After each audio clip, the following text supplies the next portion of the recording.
Yep. All right. Yo. What's going on? If you haven't noticed, I missed out on last week's chapter. I've been making some career changes or making steps towards a better career.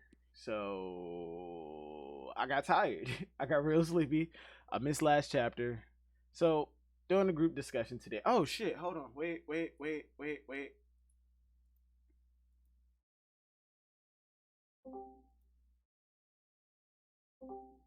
There it is. So yeah, I forgot that we were still in general, not in streams. So yeah. So we're doing the group discussion today. I'm here with Hidden Hockey, one of the original Brago boys, and yeah, goddamn, bro, yo, you know I'm sleepy when I can't even get niggas names. All right, fuck it, we starting over. Y'all introduce yourselves. Go. Hello. This is Hockey. Hidden Hockey. Hi. Yeah, yeah, and this is Rockstar from Australia. Yeah, he's Australian, so everything he says may either be violent or you might not understand him. Plus, they have shitty internet. Aww. No, I have shitty internet, not Australia. No, Actually, no, I've heard. that. Yeah, I was about to say I've heard Australia has some awful internet, like seriously bad. Yeah. Yeah. It is. Captain Ulrich really said, bad. "Listen, I know you have not heard from me in a long time, but you know what I'm going to say, so just say it. Luffy and Nami isn't going to be a thing. All right, Ulrich, it's just not. It's not. Oda already confirmed it. No love in the Straw Hats, even though I still stick by my Frankie and Robin ship. So, get your heart out. Yeah. I agree. Even though I want it to happen, it won't. Frankie and Robin. Oh yeah, that should definitely happen. I don't ship Nami and Sanji, so yeah, I think Frankie and Robin is the only shipping within Straw Hats that I actually think is, it's not unreasonable at least. Yeah, it's not. I think Sanji and Viola could be a thing. Yeah, Sanji and Viola. People say Sanji and Pudding. I don't see him going back to her. I don't see him going back to her. I'm sorry. Nope. No. My headcanon ship crazy, man. My headcanon ship for Sanji is Cosette, the head chef in Germa. I loved her. She's Hockey, we've talked about this before, or at least I know you've been there when we've talked about it. I don't want all of the Straw Hats to like end up with super relevant people by the end.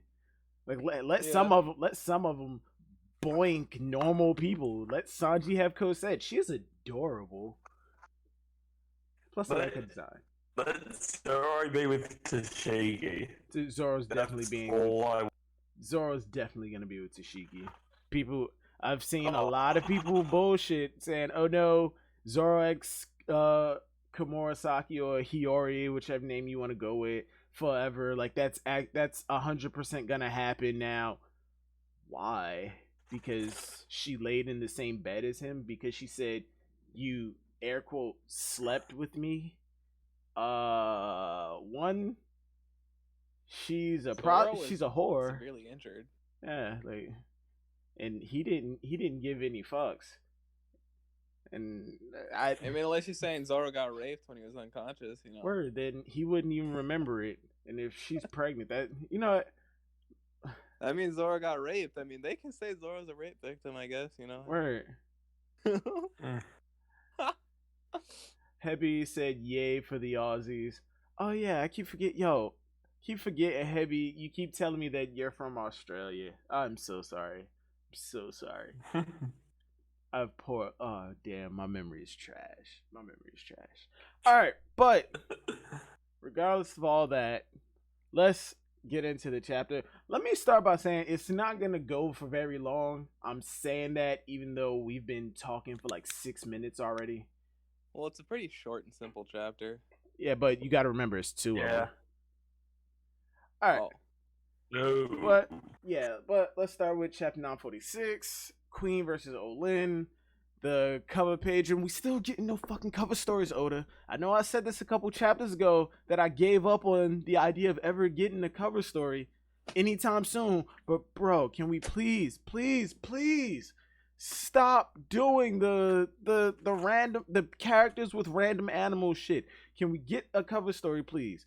Please, for the love of fucking God, give me Caesar's adventures in the New World. I don't even like Caesar, but at this point, I'd rather see him than nothing. Caesar, Capone. Hell, when Luffy got his 1.5, I don't even think we got a dex of from the decks of the world, because the entire crew didn't get a bounty increase.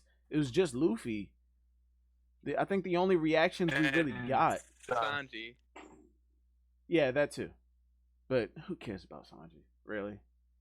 People who make You the. do? I don't. I do. All right, no. Let me rephrase that before people jump down my throat. I do care about Sanji. I do.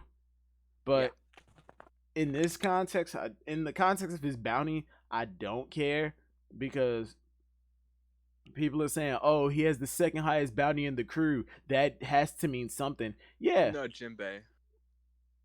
Jinbei is in this weird. He went from not technically not being part of the crew to he's officially a part of the crew, but technically he's not, since he's here. It's like an overlapping limbo effect, and he's like that middle area where they actually meet. It's weird. It's weird. Sanji never got the second highest bounty. Wait, let me think. Let me think. Yeah, you're right. And he's gonna lose it. Yeah, because He's gonna Jinbei's here. lose it anyway. Because one. Well, he's gonna lose. Yeah. Hey, Rockstar, you got to reset. You got to reset. Surely. Dang, Yeah, Okay. Rockstar. Yeah, you got to reset, bro. It sounds like you're like going super slow and robot. Oh wait, hold on. Yep. Say Sweet Sally Struthers. Sweet Sally Struthers. Okay, yeah, it's still going a little bit. It's still doing it, but it don't matter. But yeah, oh damn, he left. Hockey. Yeah, never mind. I'll pull him back up. Yeah, I can't move. You can't move. I thought you had the ability. Maybe I to can. move. I don't know. I didn't look. Yeah, you're nice to the round. You should be able to. All right, maybe it fixed it. Maybe it didn't. Who cares? Don't matter. Rockstar always fixes eventually. No, but Yeah. the whole thing about Sanji having the second highest bounty in the crew, it's not gonna last. I think by the time he actually brings it up and says something about it, he's not gonna have the second highest bounty among the crew that's there. Like, if he tries to bring it up to Zoro, I have my bounty's higher than yours, Mosshead. He's gonna look at him and go, did you not see the paper? Like, we get the paper a lot later than you, so did you not see it? And he pull out a wanted poster, and that shit says something stupid crazy like 600 million for some reason. I don't fucking know. But yeah, Sanji having the second highest bounty is not gonna last. It's not. And like you said, Jinbei officially joined before he got that bounty increase. So technically, he never had the second highest bounty. Yeah. You know, this reminds me a lot of when Usopp got that Dressrosa specific bounty, and people were like, oh my god, 500 mil. He's higher than Zoro. I told you, like, people were saying I told you he had the second highest. No, he doesn't. That's a Dressrosa reward, not a bounty. Yeah. But yeah, chapter, it opens up where we left off before. Big Mom is absolutely decimating Queen, like bad. Two-shotted to the she fucking two-shot him. And in the chapter, I think they even confirm that he gets two-shot. He fucking gets two-shot. And Luffy and Hyo are still training. They duck down. To any and everybody who said Kid and Killer may not make it out of this. Like they're not gonna make it out of this. And I'm talking to you people on Oral Jackson. Baseless. We knew for a fact Kid and Killer were not getting killed off right here. So anticlimactic. Yeah, it would have been so anticlimactic, and on top of it, what was the point? You had Killer being there. You had it stated that he was that he rivaled Luffy in terms of physical strength and stamina. Like he could challenge Luffy in the activities that they were doing. And then you have Zoro and Killer fight, and then you have Kid come back to the prison. What's the point of having so much emphasis on Kid if he's just gonna be killed off right here in this water? We knew he wasn't gonna die. At least I knew he wasn't gonna die. It made no sense. It just made no sense. People are rooting for deaths all the time, dude. Game of Thrones. Yeah. Me and Hockey were talking earlier. I feel like Kid is gonna be Luffy's Kaido in a way. Yeah, and Lord's gonna be his Whitebeard. Hold on, give me a second. Yeah. Hold on, yeah, I can keep talking. I'm just looking at something. What? Looking yeah. at what? So. Yeah. So I feel like Kid is going to be sort of the Kaido to Luffy's Roger. A lot of the comparisons that I've seen are, the Whitebeard Roger Shiki thing. And I do see it, but at the same time, much like the Garp and Roger comparison, it's not a direct comparison because Smoker uses the devil fruit. He's not all about physical strength. When it comes to the top 3 thing, Whitebeard was like, I guess you could say, the strongest of the 2 rivals to Roger, but he wasn't an amputee. Kid is an amputee, so he's more, in appearance he resembles more of Shiki, but in my opinion, the big 3 are gonna be Luffy, Kid, Law, in that order. And Law is a swordsman.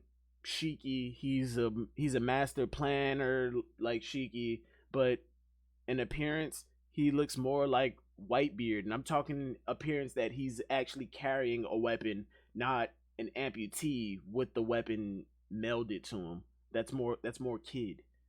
It's not direct. Yeah. It's not direct parallels, is what I'm trying to say. But but like I said, Kid was not getting axed off right here. It just made no sense. Big Mom threw Queen across the room, and coincidentally, it just so happens to be in the direction that Kid and Killer were being drowned in. And Luffy being Luffy, he asks if these niggas are okay.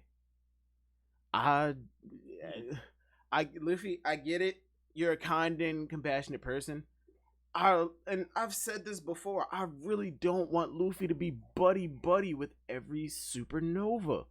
I really just don't. And even if they're not pals with Luffy, Luffy still looks at them as somewhat of a friend. Even though they're supposed to be his rivals. Kid has killed people. He's killed a lot of people. He even outright stated he's killed people for petty reasons, like just laughing. Yeah, you laughed. Okay, die. Yeah, you laughed at my joke. You laughed at me wanting the One Piece. You did. You laughed at my friend who doesn't like his laugh. You did. You don't like the color of my clothes? You did. You did. You're a pirate. You looked at me the wrong way? Yeah, you did. You looked at me the wrong way? You came to the new world and realized that you weren't strong enough, so you're leaving. Oh, I feel like that's real bitchy of you. You did. Kid kills people for some of like the most pettiest reasons. Mm-hmm. Well, Luffy's about to be his friend. I really didn't want Luffy and Kid to be like. Hell, he's friends with Capone. Actually, no. He really doesn't like Capone all that much. Well, he was gonna punch him in the face, right? But I don't know. I feel like Luffy, if he ever met Capone again, he'd be like, "Oh, hi." Yeah, he'd go high, but I don't think that he's buddy with him. I don't. All right. Yeah. I think he. No. Yeah. No. Fuck. All right. It's kinda iffy, He's right? not. He hates- Yeah.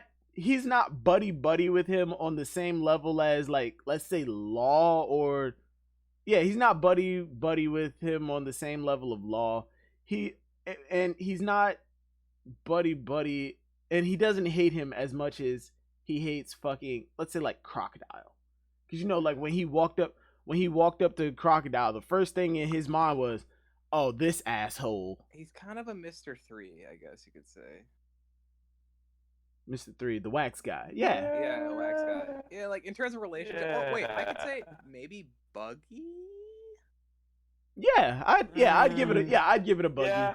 I'd give it a Buggy. He looks at him. No, because he actually considers Buggy a he good likes friend Buggy a now. lot. Yeah, he likes Buggy a lot now. After Impel Down, they're actually kind of cool, even though Buggy still kind of, like, high key hates Luffy. I don't know. Then it'd have to be more so like one of the Baroque's workstations or something. Yeah, we understand what we mean. We understand what we mean. Yeah. Yeah. Dacus. Uh, Dacus, what's going on, man? I- Dacus said Luffy cares about all. Yeah, Luffy does care about everybody, especially if they're being treated unfairly or, like, unjustly, in his opinion. Like, at least give somebody a chance to fight is everything that Luffy stands for, I guess. One thing I do want to see, an eating contest between Luffy and Bonnie. I feel like that has to happen. If we don't get it in Stampede, we're definitely gonna meet up with Bonnie, and those two are gonna eat to their heart's content. Sanji's gonna want to cook for Bonnie because she's a beautiful woman, and Luffy's gonna and Sanji has to feed his captain. Bonnie is has some connection with Kuma. Kuma was supposedly rescued by the Revolutionary Army. Bonnie had to go with them. Luffy and Sabo are brothers. They have to meet again at some point. I feel like Bonnie is bound. And Luffy actually has to meet his dad at some point too. Yeah. Even though he really said, like, oh, I have a dad. Oh, I don't care. I feel like him and Dragon have to meet at some point. Like that's just a guarantee. And on top, and like another headcanon that I had, like in Dressrosa, Punk Hazard, and all that, when the alliances were forming, I thought the supernovas were gonna split into two sides. Luffy's side and Kid's side, with Luffy having who was it? Luffy, Law, Bonnie, Rouge, I believe. And I thought Kid's side was Kid, Apu, Hawkins. Oh, no. And on Luffy's side was Drake. And on Kid's side it was Kid, Hawkins, Apu. Who am I missing? Capone. And a Rouge. Yeah, I thought Kid was gonna have a Rouge on his side for some reason, even though I really didn't give any kind of fucks about a Rouge at that point. I just placed him on one side just because. But yeah, I thought the supernovas were gonna splinter off that way, and I looked at it based off of their appearances, because at that point we didn't really know much about the supernovas, especially regarding their personalities and shit. But back at the chapter, like I said, Kid wasn't getting axed off. Big Mom slams into the cell holding Kawamatsu, and that shit's open. It's wide open. That shit's wide open. To the point where even the prison guards are going, did you notice that cell was open? Whatever was in there, hammering it down that Kawamatsu has been in there a long fucking time. Yeah. A long fucking time. Now, again, what is the point of Rizzo running around looking for these keys? This is the Frankie effect in the auction house all over again. A whole plot point is finding the keys to these collars, only for something to happen, and now that whole thing is pointless. Was it just to keep this person out of the situation for now? And the more and more we get into things, the more and more I'm feeling like Oda is doing that. But yeah, Kawamatsu is free. I'm not sure if he's chained to a wall or something, but I know he still has the handcuffs. And I remember him saying that the bars on the cell were rusty, so there was no way that, like, even if you did unlock it, I don't think that the door would even be able to swing open. And again, and I've seen a lot of people complain about this too, how, like, Zoro Fanboy, he said, why is there no direct line from Queen to Kaido through via Denden Mushi? And I said this in his chat, I'm not sure if you saw it.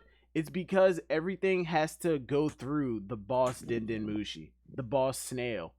And if you take that out, all communications can't relay. It's like a cell tower for us. You take that cell tower down, your phone essentially has to find another cell tower to ping off of. In this case, there's only one cell tower. They took it out, and now nothing can get in, nothing can get out. And these things are especially like important because they don't have normal Denden Mushis that have a longer range. They have like these little baby, I guess you'd call them cell phones. They're just little tubes with the snails in them. I don't see how that's different from regular Denden Mushis, but you get my point. Another piece of shit argument that people are bringing up that is actually starting to irk me too is Caribou's usefulness in Wano. Yes, I agree that he's useful. What's your point? Oh, he's joining the crew. I was waiting for it to happen in Wano because every arc there's that character that always gets an unnecessary next Nakama hype train. Yeah, we got it. And I hate the word Nakama. I think I spent way too much time on Oro Jackson. But it started off with Otama because of the Ace connection. And that was somewhat okay. I could see it, I guess, kinda, maybe, I don't know. And then it became Hiyori, if she's still alive. We found out she is. And wait, did I say Otama already? Yeah. No. Yeah, Otoko. I said Otama. They need to, Oda, you need to come up with some like more distinguishable names. Yeah, T names. OT. Otoko. It was Otama, Hiyori, Otoko, Osuru, Kiku, fucking, like, and all of these. Okay, maybe. Oh, the guy with the long nose. What the fuck is he called? Hitetsu. Yeah. Hitetsu is another one. Where the fuck is he again? Jesus Christ. He needs to come back. But people are jumping on the Caribou bandwagon, and it's baffling me because why? Oh, Luffy said he's not a bad person anymore. He accepted him into the crew. He asked to join Luffy's crew. He said no. He said I can be useful to you. Let me stick around. Luffy told him, you're not joining my crew. Not happening. It's not. It's just not happening. Character. The people will pick him just because they know it's the least likely. It's the least likely, and a lot of people just want to be able to say, I told you so, if it somehow happened. I know. And they'll just say, you think I was serious? If it doesn't, they win no matter what. And there are people who are still clinging to the idea that Carrot is going to get her backstory fully fleshed out in Wano, which I don't see happening because what backstory does Carrot have to flesh out? She's never left Zoe. What backstory? Because I remember back in like Whole Cake Island during the arguments for Carrot, it was all about, oh, she's the traitor. It's gonna come, like, she maybe like her family has ties in Wano. How Caribou is heavy. Stop. But yeah, how they said like Carrot's gonna go to Wano. It's gonna turns out she has like a super sad backstory. What super? She's never left Zoe. What is it that went down in Wano? And Wano was an isolationist country. It baffles my mind on how some people choose their next Nakama candidates. And I know a lot of people will say, "Oh, but you think Tashigi's gonna join?" No, I don't. No, I don't. Whenever the argument for Tashigi comes up about me saying when people say why would she join, I give reasons on why she would join, but I never flat out say, yeah, she's gonna, and this is why she's going to join. I don't believe it. The only character that I'm in the corner of actually joining the Straw Hat Pirates is Momonosuke. I believe after Wano, he is either gonna pull a Toph and leave to join, or because the borders are open, he is going to take this opportunity to become a man of the world before he comes back to ultimately rule Wano. It'd be funny if Oda just never puts a new crew member in. Most likely, it's likely. That's a likely outcome, but it's still a conversation because Luffy recruits people, and until he flat out says, "Yep, that's it, my crew is done," there's always going to be that conversation of who is the next person to join the crew. But like, think about it. Like, Yeah. if in the current timeline, Oda's like, well, I said he would get new crew members, but I didn't say when. It's just after the series ends, you know? Yeah. Yeah. Plus, didn't Luffy say in like the very first chapter / episode Yeah, that 10 people. Yeah, he said. Yeah. He said before I enter the Grand Line, I want to get at least 10 people, but he went into the Grand Line with like 4. And the common argument is he said at least 10. So at the bare minimum is 10 people. That's not the max. And you've seen my fan fiction crew. I have like 21 characters on the crew, not including my 2 OC characters. It was actually Usopp that said, Luffy, once we have 5 crew members, we should go into the Grand Line. I heard that there was a One Piece stream in danger. All hail the magic conch. I am here. All hail the magic conch. It's the Mid-Hero Academia man himself. I have to bless the mid-piece with my presence, you already know. This nigga said mid-piece. And he's talking about and he is a mid-hero YouTuber. This mid joke is going around. That's another thing that I fucking hate. That's another thing that I hate hockey. I hate the word mid. Oh, the series is mid. Shut up. Notice this has been coming around. Mid. It's all mid. And think, man, this all started because you brought up mid in the first place. Hey, I'm high and I didn't set myself up that bad. Hey, damn. Nigga, I knew you was about to come in here and say mid-piece. I had to beat you to the punch. Mid. I wasn't up until you did that. Mid-piece. Glam changed his name to Mid. No, Glam changed his name to God, the Glam. drag that. Oh no, he changed it to your mid. Glam. Yo, the meme. So here's the thing, right? One Piece has not been in a direction that I wanted it to go lately, but yeah, which is why everything you, I've just- Shisui, and Glam join the regime of I'm dropping it until it gets better. Well, Glam completely dropped it. I'm still reading every week. Oh, okay. Because I don't like, to me, I still have to see it through, because at least I get to be like, fuck you, Joy Boy. I told you that Big Mom was going to be a plot device, and the amnesia plot line was just to serve as a way to free Luffy, and that her memories weren't going to be an issue after Luffy was essentially freed from prison. TBH, to be honest, in all honesty, like safe to say, I never believed Big Mom's amnesia. First off, Big Mom getting amnesia was a dumb thing to begin with. Her being in Wano at all was, in my opinion, like one of the most pointless things to ever happen. I feel like, and I've been saying, a lot of people have been saying this, myself included, that Big Mom being in Wano is only so we can get exposition on the rocks, like just to get more explanation on that, and as a plot device. that's something that I was gonna say. The thing is that you don't need the amnesia plotline. Narratively, it does make sense for Big Mom to go to Wano. Like from the reactions, the dynamics of the she's world. chasing She's a Luffy. political Yeah, leader. yeah, chasing after like, Luffy, but her like her situation back home was so fucked up. I was expecting Big Mom to spend Wano half of Wano 75% of Wano preparing and repairing Whole Cake Island, and when we're leaving Wano, battered, beaten, and bruised, as we're leaving, we get Big Mom coming up, like chasing us up on the rear, giggity. And and it gives that sense of urgency where, like, you pissed off two emperors. There is no break. Like, you don't get to cool down now. You fucked with two of the biggest names on the sea.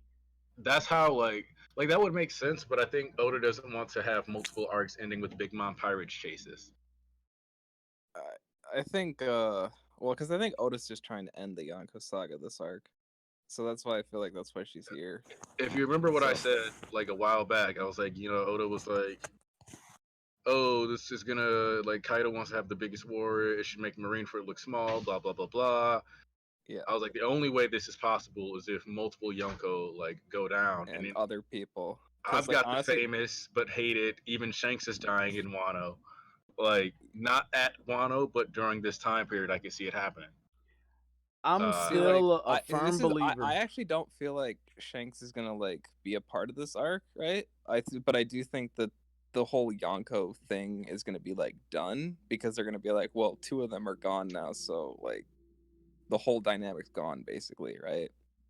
And I see Blackbeard I think what's killing gonna happen in Shanks. this arc, though, I think there don't. are gonna be a lot more players than just these two.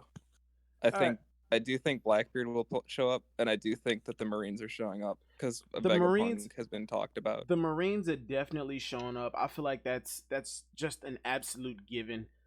Blackbeard, the Blackbeard thing is a 50-50. That's the camp that I'm in. But Moria, yeah,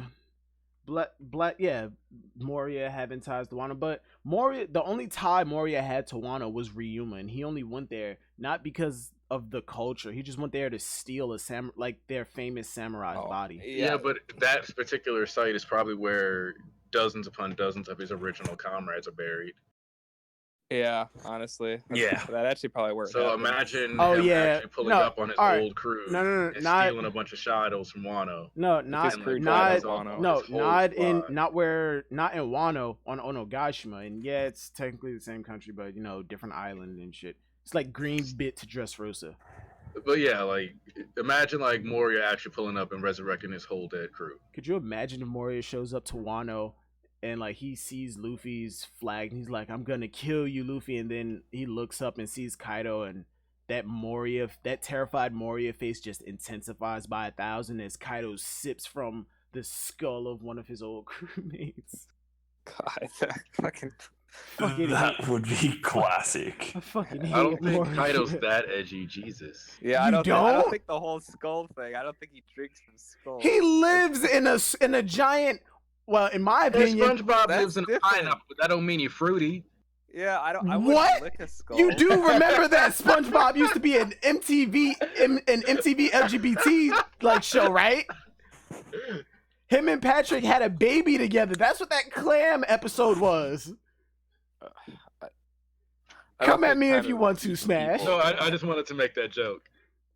Kaido lives in a giant skull. This nigga, Kaido, Luffy, leave the people eating to Big Mom. Luffy, no. Kaido's not eating people. He's drinking from their skulls. Why? Because he can. Luffy is Simba, and he went to the elephant graveyard. It's just that instead of hyenas, it's a stronger fucking lion. Luffy, like Simba ain't beating Scar this go around. He need the whole pride. Those edge fantasies. I just want to see an edgier character for Wano, because y'all know my gripes about the ninja in Wano. As a matter of fact, I'm about to resurrect my shit that I've been doing on Twitter. Characters we need in Wano. Samurai? No, nigga, my issue isn't with the samurai. Like Kinemon, when I first saw his design, I'm like, okay, that looks kind of goofy, but he still looks like he could do some damage. when we heard Raizo was a ninja, I'm like, okay. Lot of emotions, lot of different ideas, and then we get this fuckhead. You don't like the I don't like the design. I don't like the design. You can have the traditional ninja clothing, but I don't like the big head, fucking weird shape. He looks like a Power Ranger like side character. I mean, you did get like 20 ninjas, and they all have disappointing designs. They all look like first drafts that Oda just went, okay, that's 1, 2, 3, done. I mean, they're interesting at least. No, they're not. No. I really don't fuck with Sasuke. It didn't have to be Sasuke. It just had to have some swag to it, bro. I was hoping for, if you were gonna go the traditional ninja outfit, give me where's the Ryu Hayabusas? Okay, give me Ryu Hayabusa. Yeah, a normal sized guy, the normal ninja outfit like Raizo is wearing. He has a mask up over his head, and he has like a head guard shit. Where's I can't remember his name, but I think his name like is Joe from the Shinobi series. You know, the long flowing scarf. The dude who's Strider. Where the fuck are the Strider Hiryus? Like you give me Oompa Loompas? Word? That's why I'm so But you know hoping. those Oompa Loompas are gonna fade people, you know. We don't know that yet. No. With Rizzo, Raizo, I respect his strength. Like I do. We've already seen that he has some considerable strength. It's just that I don't like his design. Presentation is half of it for me. Presentation and then like execution.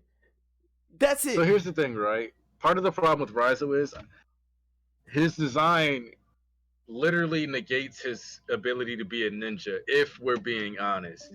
Because there's no way you miss like the widescreen TV head ass nigga. Like you just don't miss that. Like that's not how normal people's heads are shaped in One Piece. But he's like 15 feet tall. Yeah, but at the same time, he did kind of disappear in a hallway that he pretty much takes up the entirety of the space. Like literally, look at that panel on what is this, page 8, 9 at the bottom, where he's hiding around the corner. Niggas. But his body is the entire length of this hallway. How is he dipping past niggas when he takes up the entire hallway? Like light speed, man, you know. Is he moving so fast that his atoms literally warp into a string effect? Did he confirm string theory? Smoke bombs. It's whatever though. Like that quantic tunneling, bro. Oh my god. Yeah, but like I said, my whole thing is presentation.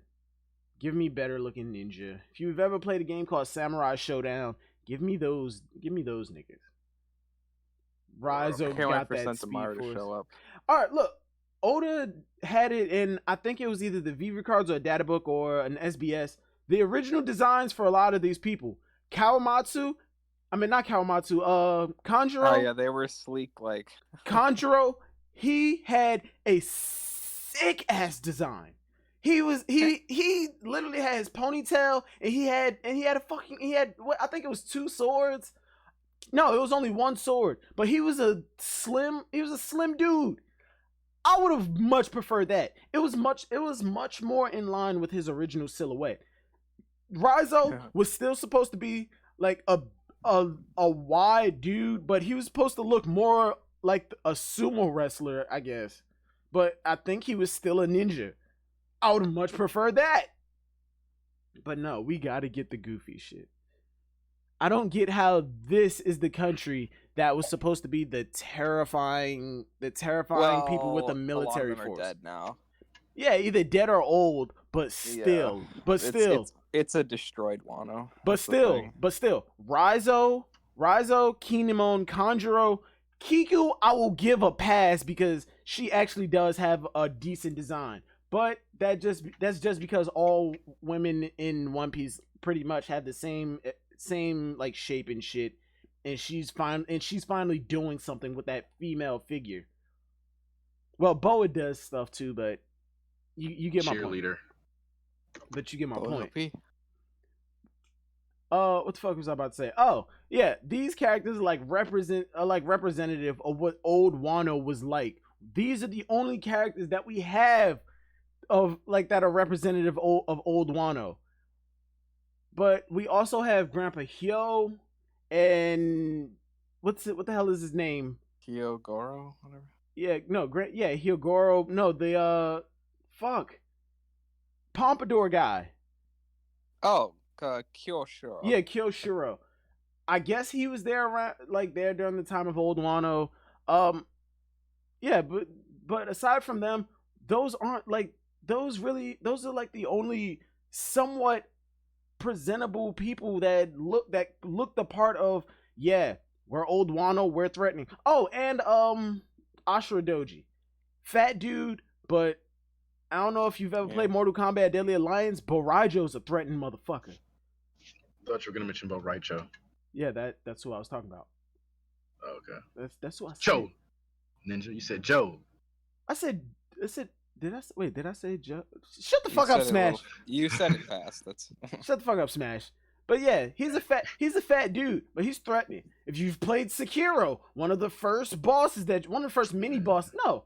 Well, yeah, one of the first bosses is the drunk. He's fat as hell. He has a sword. You know how long it took me to get past that nigga? He's not fat. He's thick with 2 C's. Shut up, Smash.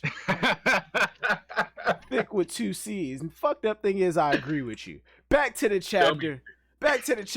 We've been going on for 43 minutes. We ain't even part way. Yeah, that's what I love about these comments. That's why I love talking to y'all. We always get sidetracked. Oh damn! Hey, wait. Rockstar. Yeah, Rockstar. Rockstar. You turned into like all robot, like the Terminator. Of course. Oh wait, no. Now you're good. Okay, what the hell happened? Australia. My internet sucks. Australia's internet sucks, pretty much. I mean, King gets on mobile. No. Eric and Christian are on their internet simultaneously, and they're still good, and they live. But they're rich. They're like probably, who knows? Yeah, they're maybe mafia. they're god too. No, they're Australian mafia. Yeah, but back on the chapter, Big Mom finds the Yoshiruko. She is overjoyed. She found the bucket full of it. She opens it up, and much like a lot of people assumed, and we kind of already knew because Luffy and Hyo already said that they ate it all, the bucket's empty. I won't lie. It was pretty funny, honestly, though. Like It was. it had, Part of me, they were all like, "Oh fuck." part of me kind of already knew, kind of was still We surprised knew. that there was nothing in there, even though I knew. But it was funny, you know. Oh, wait. Oh, goddamn. Hold on, wait. Captain Ulrich said Momo is so useless. Gordon Ramsay slapped Sanji twice. Okay, Ulrich, I think we've had this conversation before. I don't know. Honestly, I don't care because I like explaining my point. I like explaining my point when it comes to Momonosuke. That's the point of his character. Okay, he's there to learn to not be useless. If he joins the crew, he is essentially what Shanks and Buggy were on Roger's ship. An apprentice. He learns. He picks up things. He's been isolated his entire life. He's a spoiled brat. Even though he got tossed into the future 20 years, he's still an 8-year-old kid. He learns. He gets better. And much like Kobe, we've seen with intense training, somebody can have a growth spurt like that changes their appearance very drastically. Because Kobe was only flexing on people. Kobe literally only trained with Garp for at most like 2 weeks before he showed up in Water 7 and was like, "Hey, Luffy," and Luffy was like, "Who the fuck are you?" And I feel like that's a lot. That's the biggest complaint when it comes to Momonosuke. It's not his age, it's just his appearance. And if Momonosuke was to change that appearance, and I'm not talking about Bonnie comes in and morphs him into the 26-year-old person that he is, because he still have the mindset of an 8-year-old child. They don't need Bonnie to do that anyway, because Shinobu's fruit can do it. Does it, or does it just corrode shit? It ages it technically. Yeah. But can she So- control how far it ages, or does she just age it to the point where it just disappears? I 'Cause think she can control how much it ages. Then isn't that just Bonnie's fruit? No, because she can only add add lifespan to it. Yeah, but yeah, that's my point with Momonosuke. Okay, he's there to learn. There to learn swordsmanship from the world's greatest swordsman. He's there to learn his family trait, like the trait of his family from Nami. I mean, from Robin, i.e., reading the poneglyphs. Look, Silvers, he's more useless than Boa. That Oda will give her the next cover page. What? Boa is anything but useless. When she gets into a fight, she's most likely winning the fight. If Boa was here right now, I feel like she might have been able to take on Queen high difficulty. And yeah, like I feel like she would have been able to take on Queen. Actually, I think she low diffs Queen. Because I think Queen wouldn't be able to resist being attracted. Yeah. Nah, but Queen has eyes for Hiyori or Komurasaki. Yeah, but like that doesn't see what that comes down to is Queen really a loyal or is he a thought boy? I think he's a thought boy. So there you go. Ain't nobody that flamboyant and like he's talking about he wanted to be with Komurasaki, like he wanted to smash. No pun intended. You get it because I'm talking smash. Yeah, fuck y'all, that was funny. Nah, but yeah. There's no way like he's looking at that and going, yeah.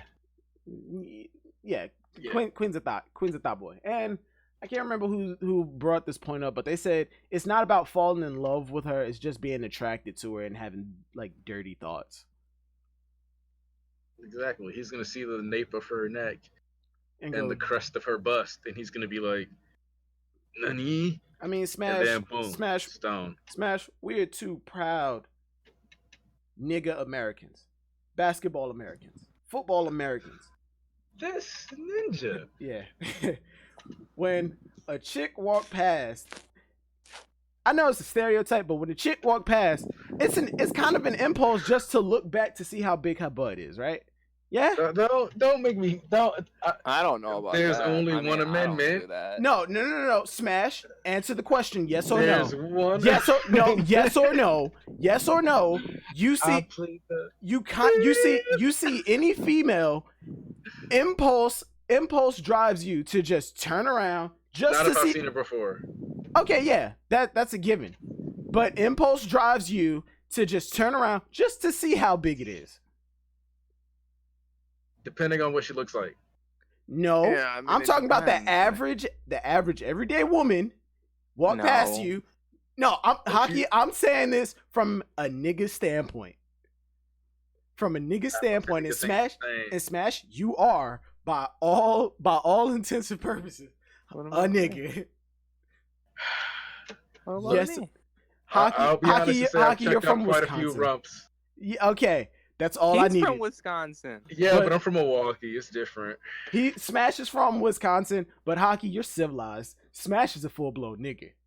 Smash is a full blown nigga. I am not full blown nigga. I You're am very well calm. So am Spoken in I. my So videos. so am I, but I am still under the classification of nigga. You want to know why? Because even though I had nerdy friends, my main friends who at this point in time are the type of people who have been arrested for possession, firearms possession, and the occasional other thing. Those are the friends that I've known since kindergarten.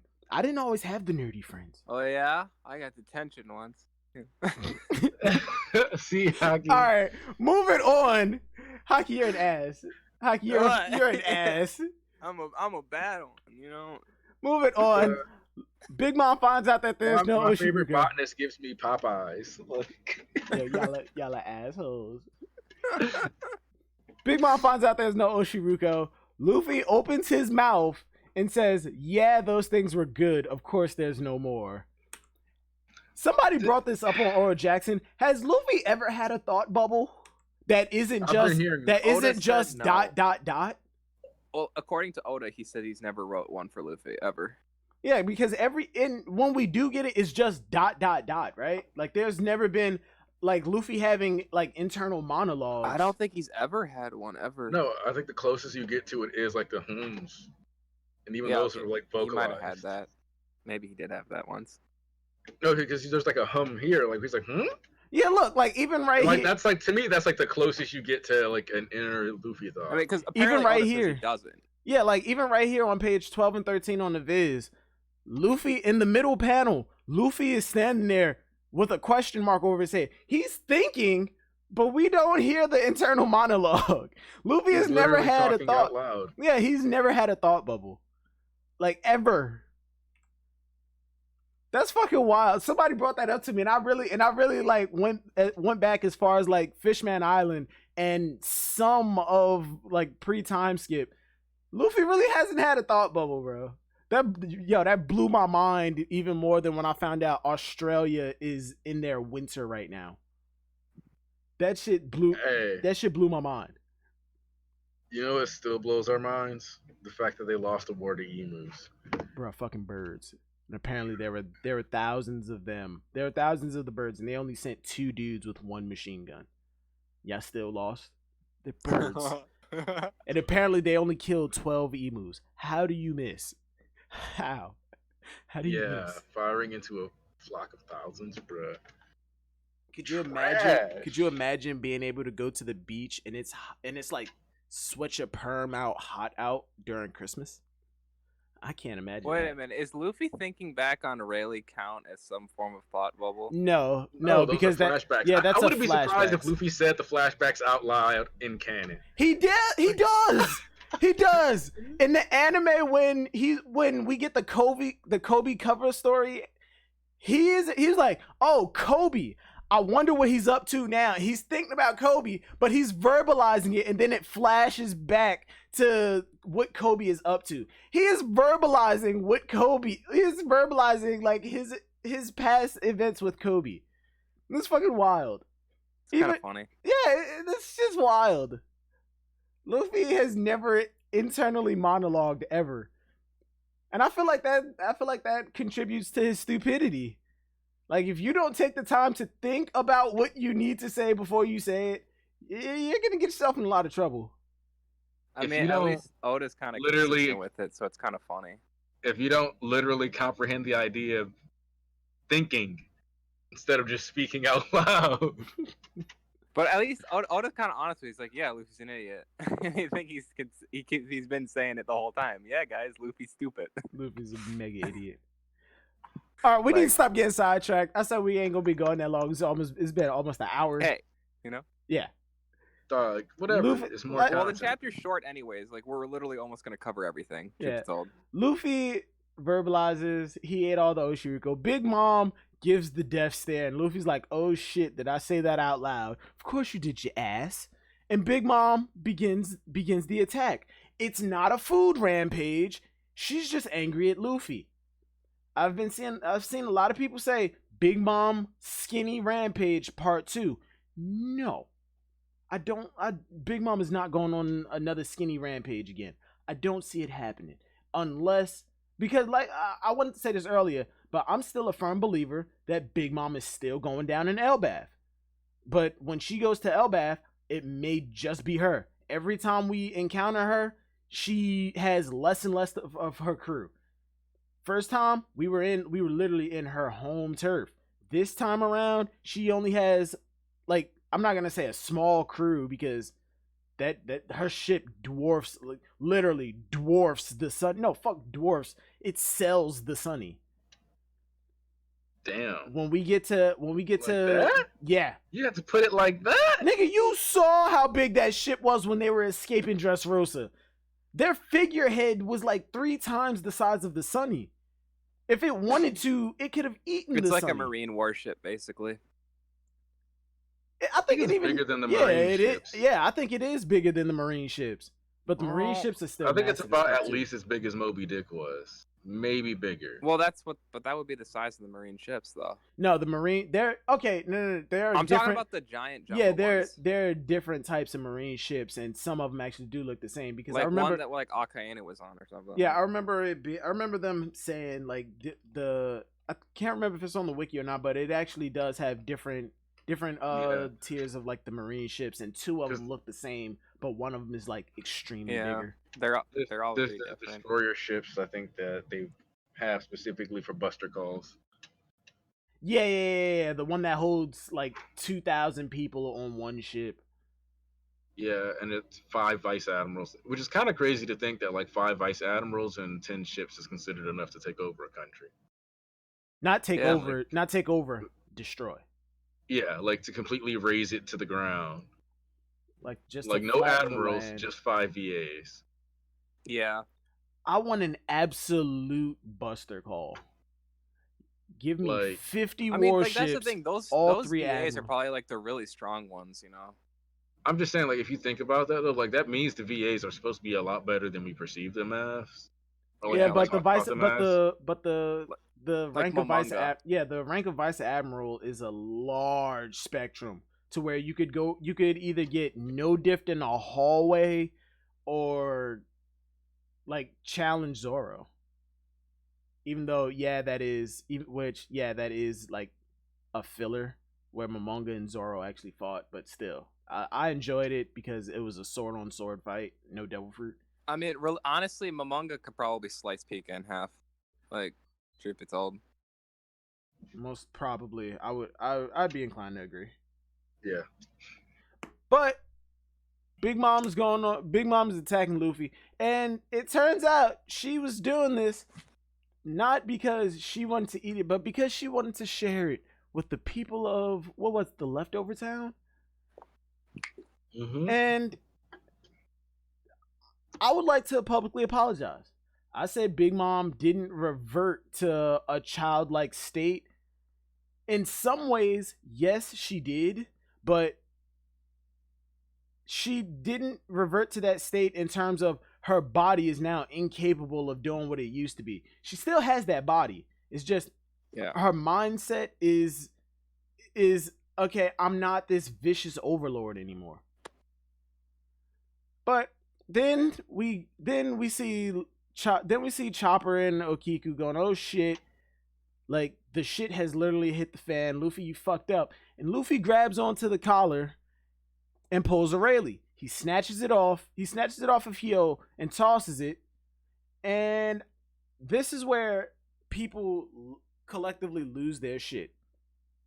They say Luffy learning this already makes no sense. One, he has been in this area. He has been in this ring trying to learn this specific technique. It's not like it's not gonna take him a year and a half to learn it, because that was just the basics of hockey, and he was trying to learn everything about hockey in that time frame. This is Also- a very specific technique that he was And the actively old man trying to. clarified it. Yeah, Like, and he was actively trying he to learn said it. Luffy had it in him. He's like, oh yeah, clearly you've been learning this already. You just don't realize Yeah, it. Like, yeah, the force palm shit, and that Also, and I feel like that's how Rayleigh and Luffy were able to do this before the collar exploded. They grab the collar first. You need massive speed. That's one. Grab the collar, you toss it, but using that force palm shit, you push it away. You push it further away before it can explode, and once it does, you're good. That's it.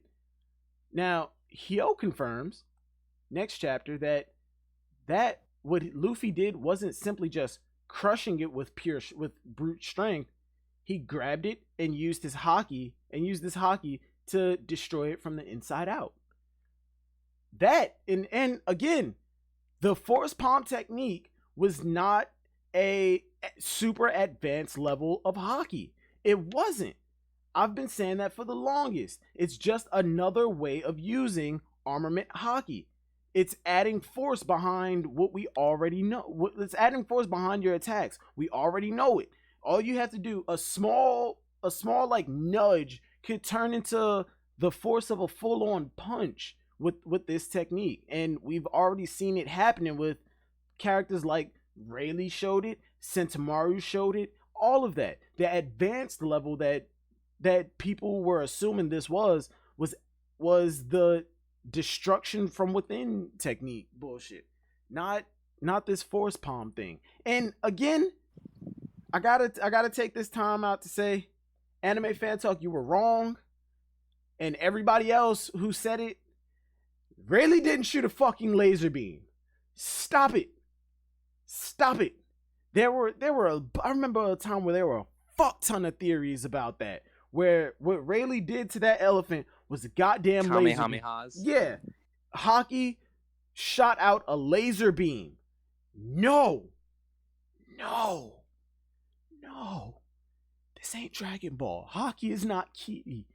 And Silvers. You left off a very important thing about him learning the hockey trick. Please enlighten me. It's the fact that it's directly stated that you level up your hockey actually fighting, whereas training gets you it gets you progress, but it's like a way less profitable experience farming. Yeah, but the reason that I don't take So- that too seriously, Smash, is because people think every fight you're supposed to level up your hockey to the next stage. No, it's only Not the in full blown next stage, but he's like binging on fights here. yeah. It's like, and I hate using the Pokemon analogy, but I feel like that's the best way to do it.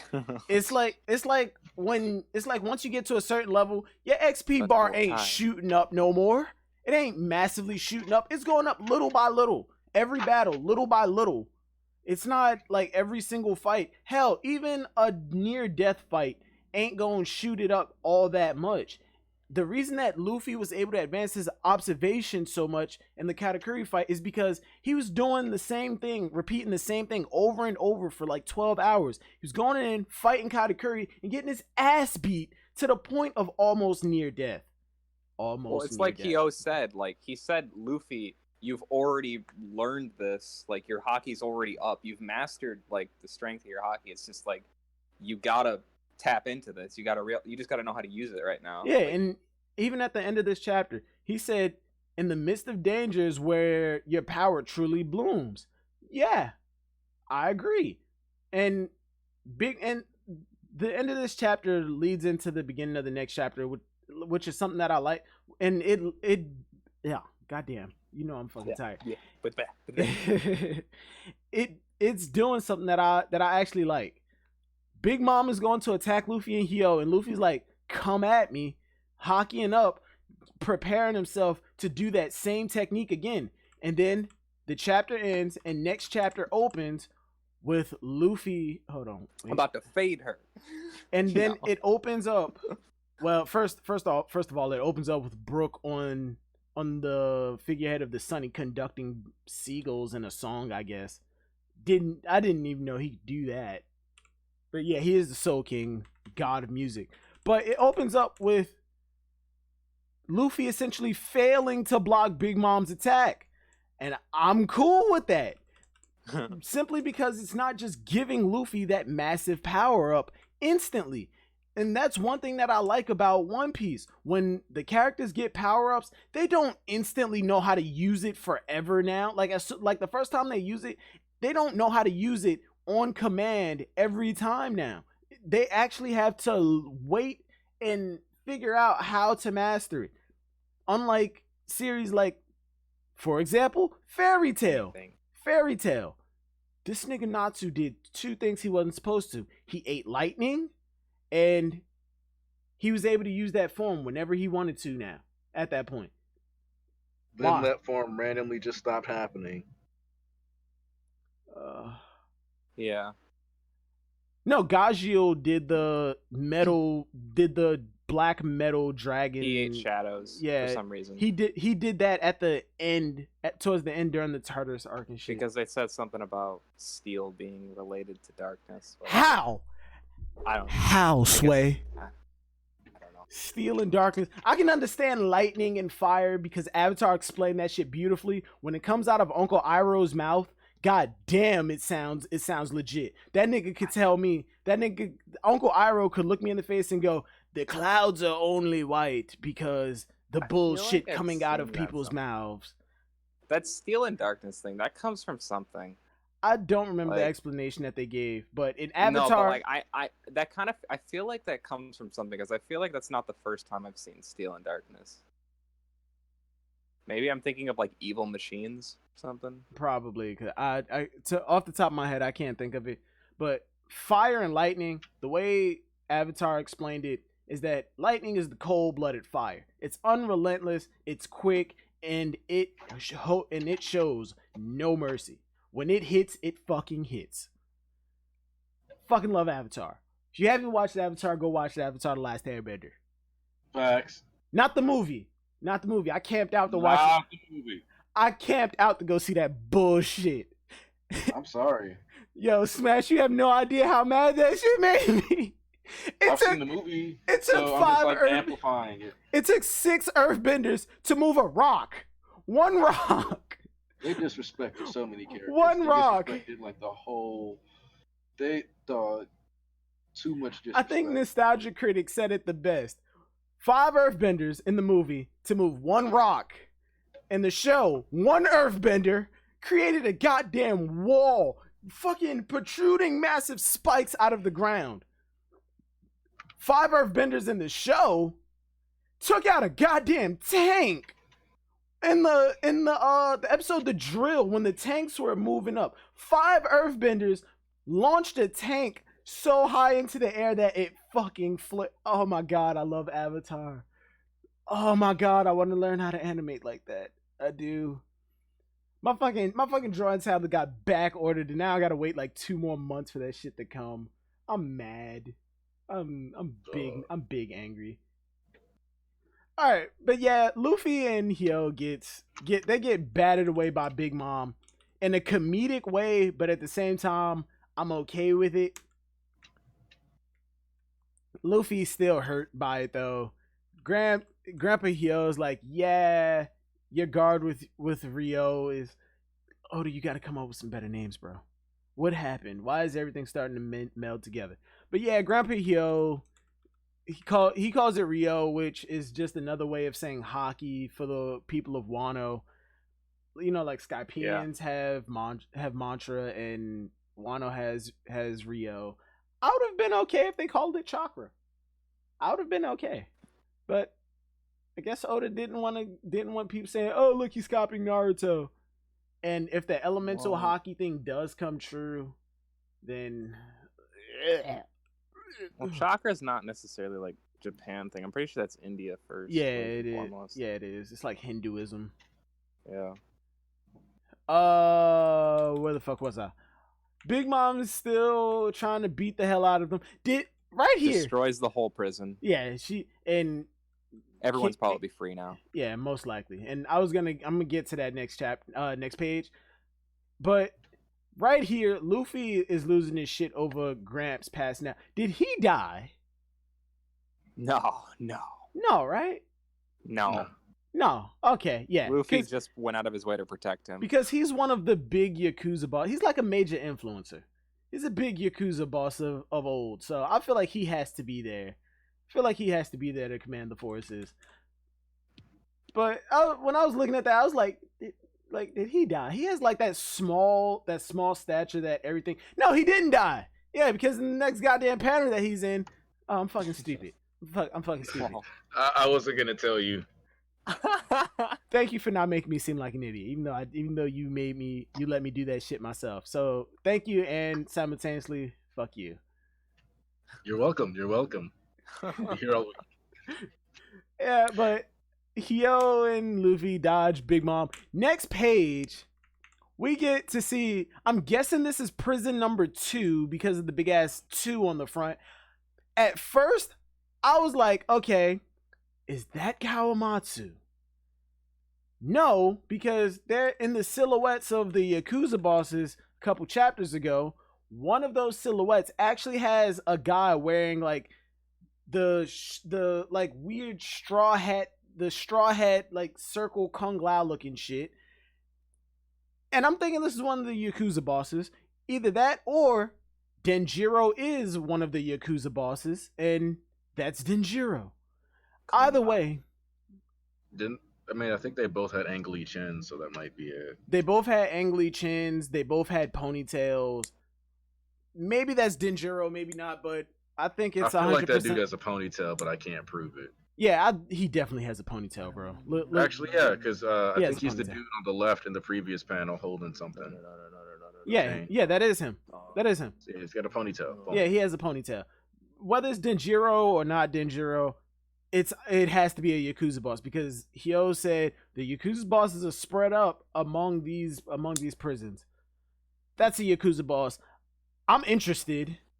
He looks like he has a pretty killer fucking design.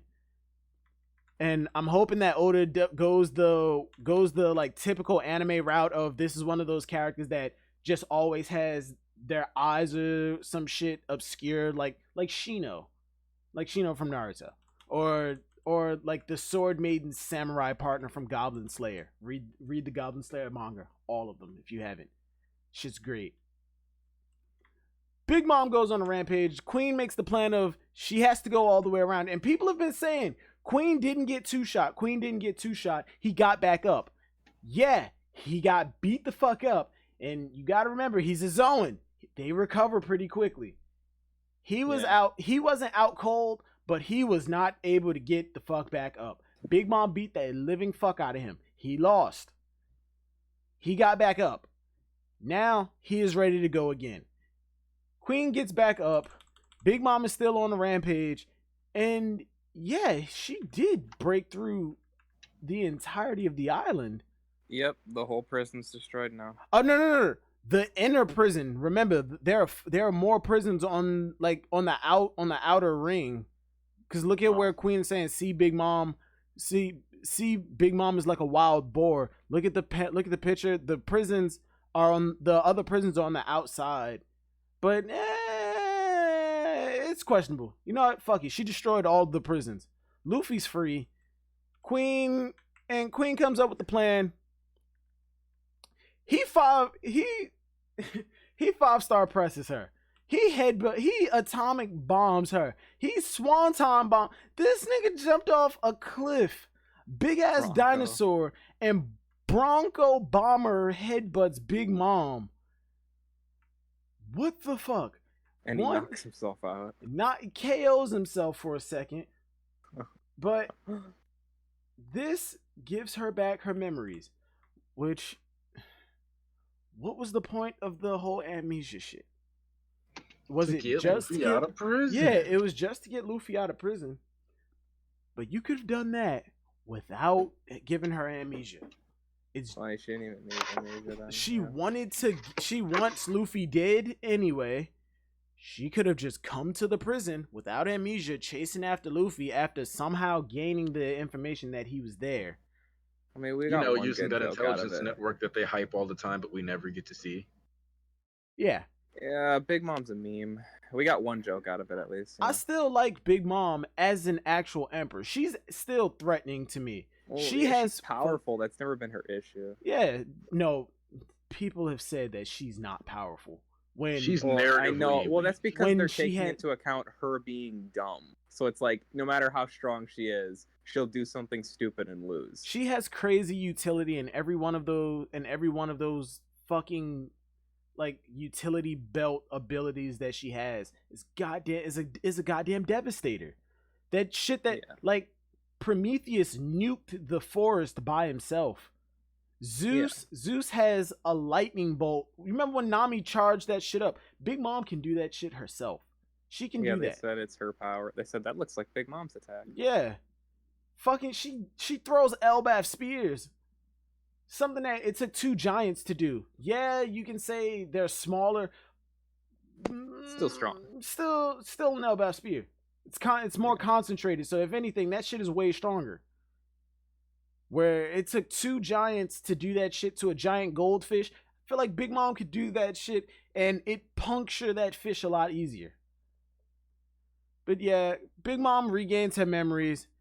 Queen is like, goddamn, did that work?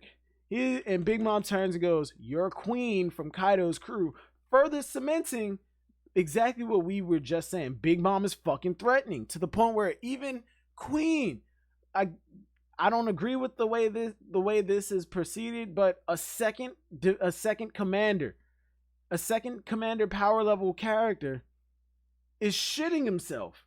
Yeah, like Oda's created almost too large of a gap between the Yonko and the commanders. It's like, geez. But for some reason, Big Mom KOs. She didn't like knock out from Queen headbutting her. She just fell asleep. And when I went back to read the chapters in hell, I think a couple people, like I think Joy Boy and Dritz and a couple other people have said it. From the time that she got up with amnesia, she was saying she's hungry, she's tired, and all this other bullshit. So yeah, I guess the whole her falling asleep thing, I don't have an issue with so much. It's not really that big of a deal. Accumulation. Yeah. It's like me. Today, I got my second wind. I was up for like 36 He said he'd hours. only be asleep for an hour, and he went to sleep for 4 hours. Yeah, I KO'd. But Queen says, grab every piece of sea stone that we have and wrap this bitch up 100 times. Everything, and then pump her full of goddamn tranquilizer. It's kind of funny. That's the kind of shit that we all say when it comes to these characters. We're like, wrap them up. Wrap them up. Everything. Get everything. I'm pretty sure we felt like, why aren't you doing that? Yeah. My biggest question: how did they pierce her iron skin with that needle? That's true. Maybe they couldn't do it. Maybe they just stuck to the chains. Stuck with the chains. Maybe it was a suppository. Maybe it was a suppository. Yeah. Maybe they just like dropped a bunch of pills in her mouth, like a handful, and just said whatever. Maybe Queen used her ultimate attack with the needle to get it in. Queen loads Big Mom up. They really wrapped this bitch up like 100 times over. That shit is hilarious. Yeah. With all of the sea stone that they have. All of the cuffs.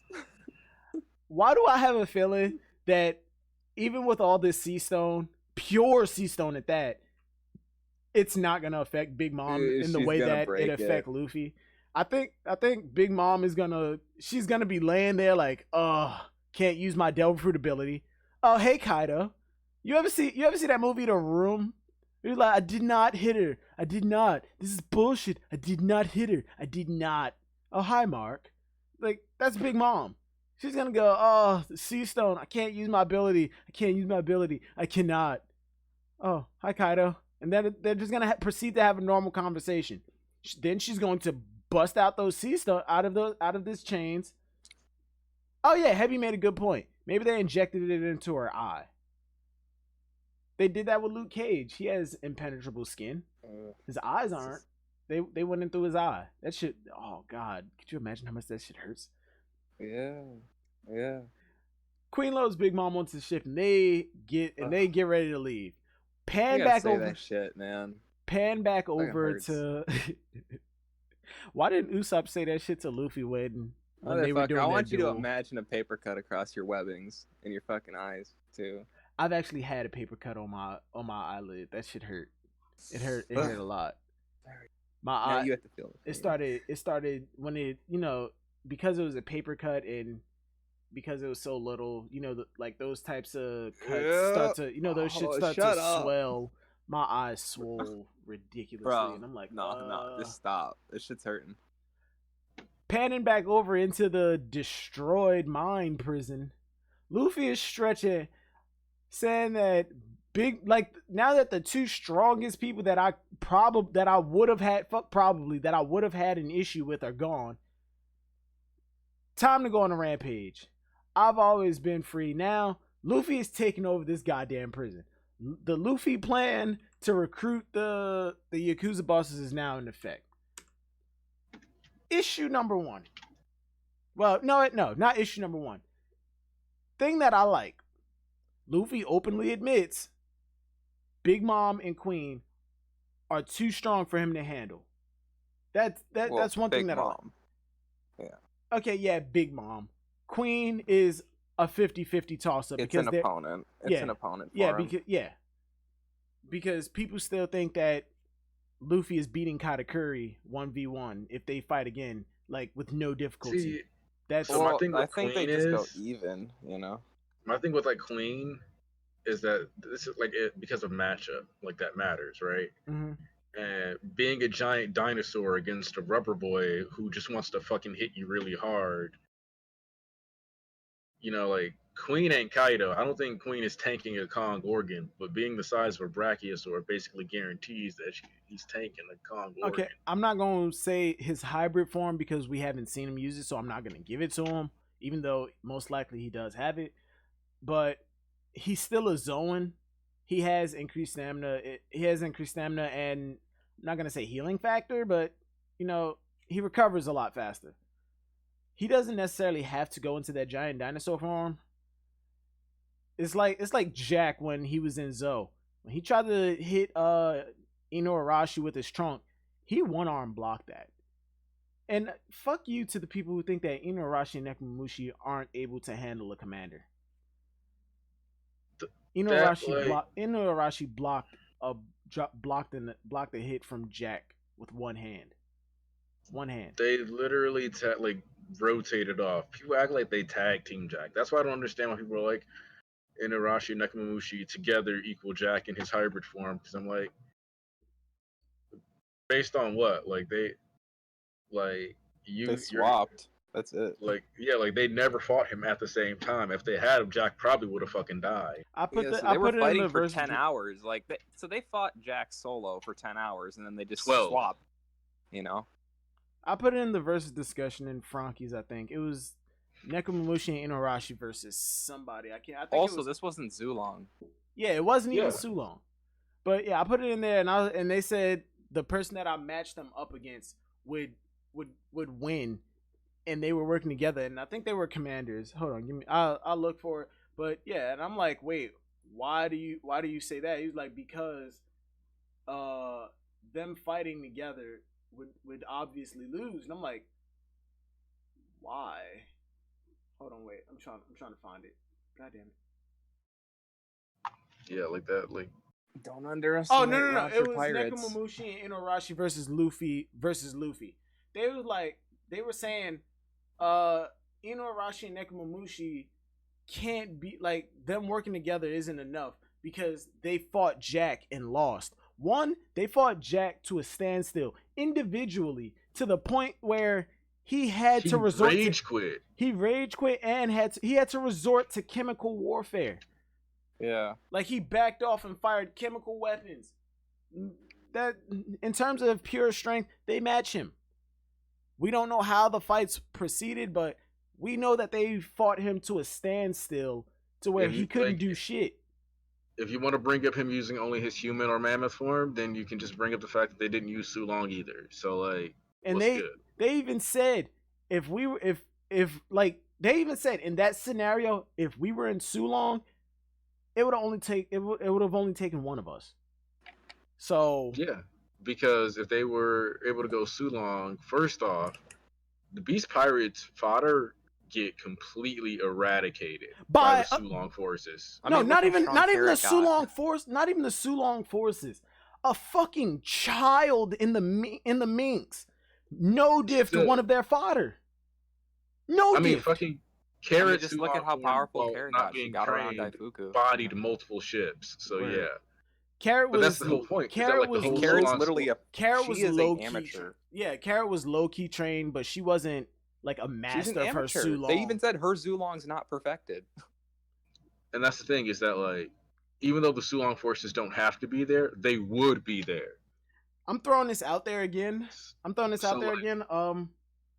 My idea for like something that gives Law a one up. Beppo in Sulong form. It's headcanony as fuck. Beppo in Sulong form, Law swaps bodies. But the gimmick is when Law swaps bodies with somebody, he retains his devil fruit ability. Bam. So now he's in a Sulong Beppo with a big ass sword and his devil fruit ability. Boom. My headcanony theory for Law's big power up. You wilding out here. Bruh, could you imagine that though? Like if you read Solo Leveling, there's like he has these fucking polar bears that he can summon. Imagine that. But all I'm saying is you good? All of Jack's fodder would have been irrelevant. Oh fuck. My grinder fell. Because they would have gotten wiped. and then it would have been like 50 Sulong niggas versus Jag. Where Stomp him in the nuts. stomp him in Times the nuts, 48. nigga, stomp him in the nuts. Stomp him in the nuts, nigga, stomp him in the nuts. But the chapter ends with Luffy saying, "Yeah, prison's mine. Big Mom and Queen are gone. You are all, in a sense, fucked. You're And- trapped in here with me. You're trapped." He's about to get revenge on that elephant What? that shot Smash. him. What is that? Smash. What is that a quote from? I can't remember. Oh no, Supernatural. When with Kane, it was like, wait, where are all the demons? They were like, there. I thought we were surrounded. It like, and then Kane was like, they were like, yeah, we got in the house, and Kane was like, yeah, but now you're trapped in here with me, and he proceeds to actually. Watchmen. Oh, and Watchmen with Rorschach, the prison scene, bruh. Yeah, Bruh. Yo, Grotesque, thank you, bro. Oh shit, I have not been paying attention to the chat. Not much going on, but yeah. That's how the chapter ends. It's short to the point chapters. I give them both 10 out of 10s because they kill so many theories that I just did not agree with.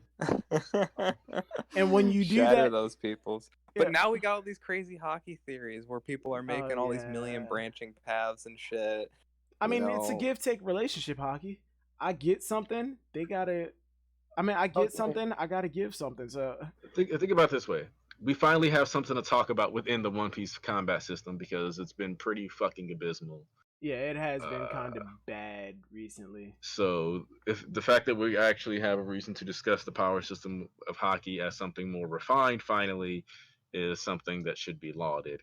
Though I gave these chapters like 7 out of 10. I give these shits 10s, clean 10s. I like them. They kill a lot of theories. They kill a lot of theories. See, my thing is that like to me it was so obvious that those theories were bad that like it doesn't give me any satisfaction. I'm just like, well, let's see if certain people who are really smug in the community, like Big Mom is going to be nursed back to health by Chopper, and you guys are just haters for not believing this. Blah, blah, blah, blah, blah.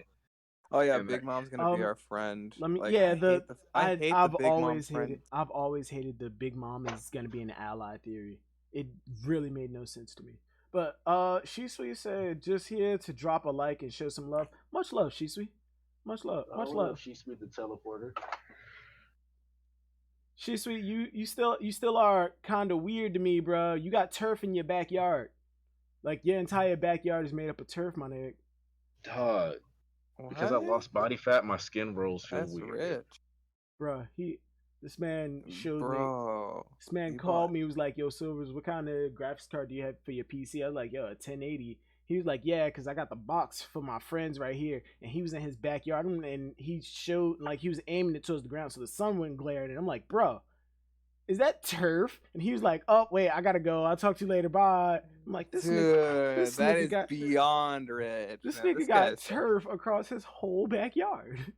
Dog, don't come at my boy like that. Why y'all gotta do my boy Shisui? Nah, I love Shisui to death. As a matter of fact, He's great. He's better than me. But matter of you fact, know, when I finally get my private license, which I found, Smash, I know, yeah, Smash, you was one of the people who, like, I was asking for advice on this shit. It's not gonna take like 6 months, 6 to 9 months like it did for my normal license. It's gonna take like 2.5, like a year and a half to 2.5 years, at most 4 years for me to finish this shit.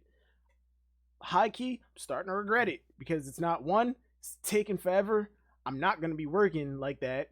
2, I'm not even once I get my private license, it's not a guaranteed thing that I'm gonna be flying and making a steady paycheck. But he's gonna get I could, 200,000 a year. But you will guaranteed be able to walk into like any airport, like hire me, and they'll be like, "Well, shit, yeah, but if I do you should that, suck his dick." if I do that, I'm gonna have to recertify for my commercial license again, and then if I want to work private flights, I'm gonna have to surrender my commercial license and all that bullshit. It's a bunch of complicated bullshit because if I'm flying privately, I have to fly exclusively privately unless I get called up to fly a commercial flight or a cargo plane or some shit like that. And it's just a bunch of bullshit. But don't get me wrong, I'm still happy for what I'm doing. It's giving me some shit to do because you have no idea how fucking bored I am around this goddamn house. In the past couple months, I've worked air traffic control, I've worked an airplane cleaner, I've worked the runway, I've worked in a goddamn courthouse. That's 4 jobs that I worked simultaneously over the course of like 4 months. Not all at the same time, like every day I was going to 4 different jobs, but you get what I mean. It was a fucking process. And now I'm going back to work with FedEx because they said they need me for like their Take a fucking plane office. to Mexico. Hell no. We already talked about that shit. No. Fuck the Mexico. Fuck the hey. Whoa, I have whoa. The shady plane that asked you, hey, you want to take this undocumented flight here? You know, the fucking pilot. When we were in the captain's club. Fucking pilot walked up to me, was like, hey, I've never seen you around here before. I'm like, yeah, I'm new. I just started at this airport like a couple weeks ago. He's like, oh yeah, so you're based out of here now? I'm like, yeah, but I think I'm only gonna be here for like 2 months. He's like, hey, I'm a private pilot. You don't need your private license. You just need to know how to fly. I work for a client who, does a lot of import export. And I'm like, okay, who's the client? Like, what company? He's like, oh no, it's not a company. It's like personal. And I'm like, okay, red flag 1. I'm like, oh, where do you fly out to? He was like, sometimes we fly up north. I'm like, up north? You going into Canada? Okay, that seems fun. Sometimes we flying down south. I'm like, okay, Florida? He was like, no, we go into Cuba, Mexico, South America. I'm like, okay, red flag 2. Fuck, you going to Cuba? Like, you mentioned Cuba, Brazil, and Mexico all in one breath. Undocumented flight. I was like, don't need your license. No, you do need your license. Well, no, yeah, you don't need your license. No, yeah, you do need your license. You need to be an actual pilot. But he was like, yeah, we go down there a lot, and I'm like, okay, that's red flag 2. I'm like, okay, like I was like, can I see like your flight log? Like where, like how often do you travel? He's like, oh no, I don't. Like, we don't keep a flight log for these flights. And I'm like, okay, no, we need to put a lot of distance between me and this guy. He's like, hey, so you interested? I'm like, nah, no, thank you. He's like, you sure? It pays a lot of money and you only got to do 1 flight. I'm like, I'm like, okay, what do you import and export? He's like, it's a lot of stuff, but most of the time we don't really find out until we sign for it when we get there. And I'm like, okay, no, thank you. He's like, yeah. He's like, yeah. He was like, but hey, here's my card and here's the number for my employer if you ever change your mind. Oh, thank you. Excuse me, ma'am, can you burn this and then toss the ashes over some random ocean? As a matter of fact, go to the Bermuda Triangle and toss these shits out. Don't want them. I don't want it. Bro, you could have got paid so much money, man. Fucked up thing was, this man had a fuck ton of money. He showed me like how much his watch and his fucking shoes cost. The man was wearing $600 glasses. First off, where do you even go to get $600 glasses? That's some bullshit. How? Why? $600 flight ever. You going down to Cuba, Brazil, and Mexico? Nah. Yeah, they'll pay you. They'll just put you at gunpoint too, Like, you don't find out what you going to pick up until you sign for it. When you get there, you don't have no choice but to bring it back. Cause then you just flew down there for nothing, and now that looks suspicious. And you didn't log the shits. No, hell, no, you ain't make a flight plan. First off, you need a flight plan in order to land at an airport. So what the fuck you landing this plane at? Oh, it's our private runway, our own area, like... A private runway, man. Fuck that.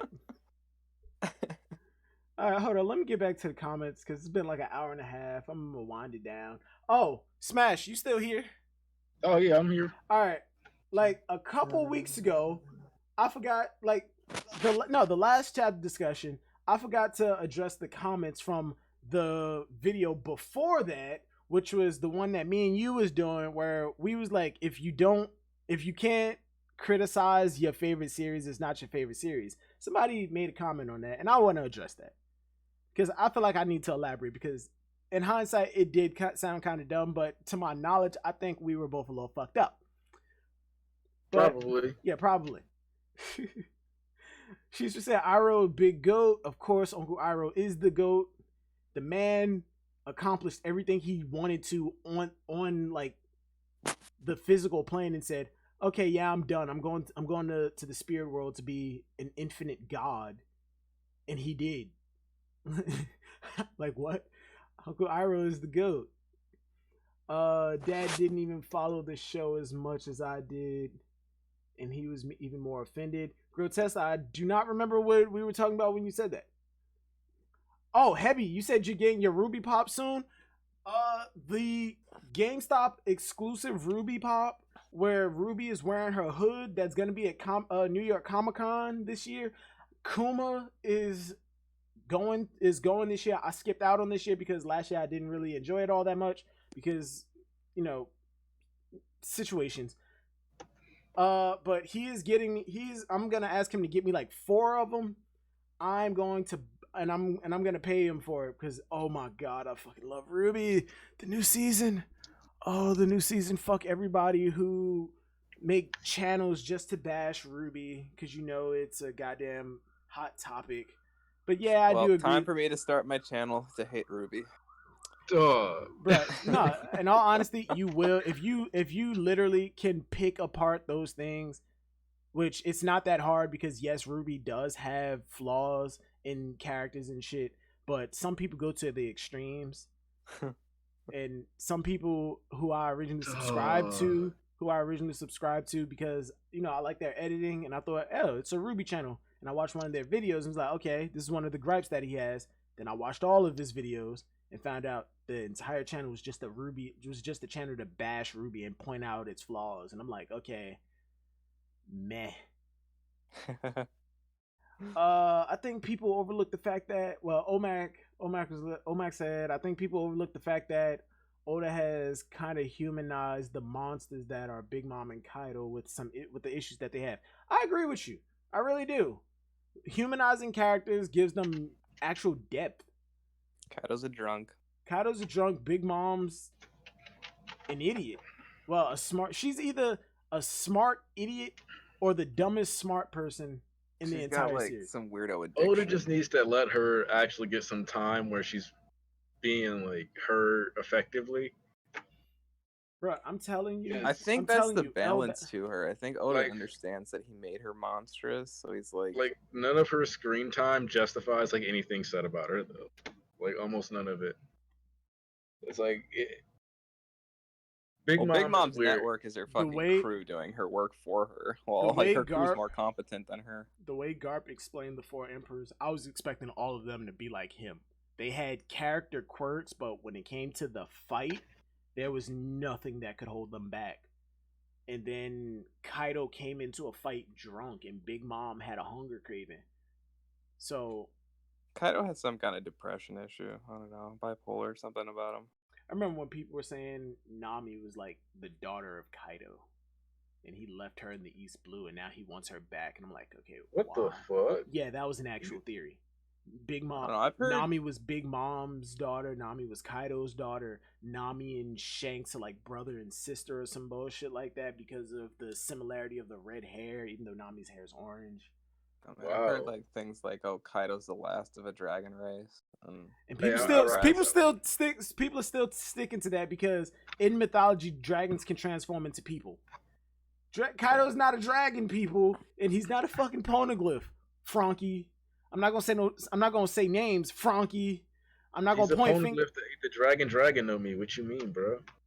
Bro, I hate that shit. I hate that shit so bad. I hate that shit so much. Her eye, Watchman Rorschach. Yeah, you're right. Old Maid mentioning a certain prisoner. I don't think he was talking about Luffy. Could it be Kawamatsu? Wait, Old Maid mentioning a certain prisoner. What do you mean? Oh shit, go back. Old Maid, she busted, blah blah blah. Yeah. Wait, where's Old Maid? Oh right, he's still free. Oh no. Old Maid is actually talking about Luffy because Luffy was standing there saying, so I get to fight all I want. What? Who said that? And then Old Maid turned around and was like, oh shit, yeah, he's free now. Because they all forgot about Luffy because Big Mom was going on such a rampage. I think he was talking about Luffy, bro. Heavy says 7 out of 10. I respect the 7 out of 10. But my bias is a 10 out of 10. These chapters killed so many theories that I just did not agree with that I have to give it a 7 out of 10. It made me giddy upon my first read through. I mean, the only thing I'm not a fan of is Queen's introduction is getting beat up by a Yonko. Wait, are we on break next week? No. Next week, I'm going to attempt to do something I haven't attempted to do since I was working at a busy airport job to where I had no choice. I'm going to try and avoid spoilers and do a live reaction. I'm going to attempt that shit of One Piece next week.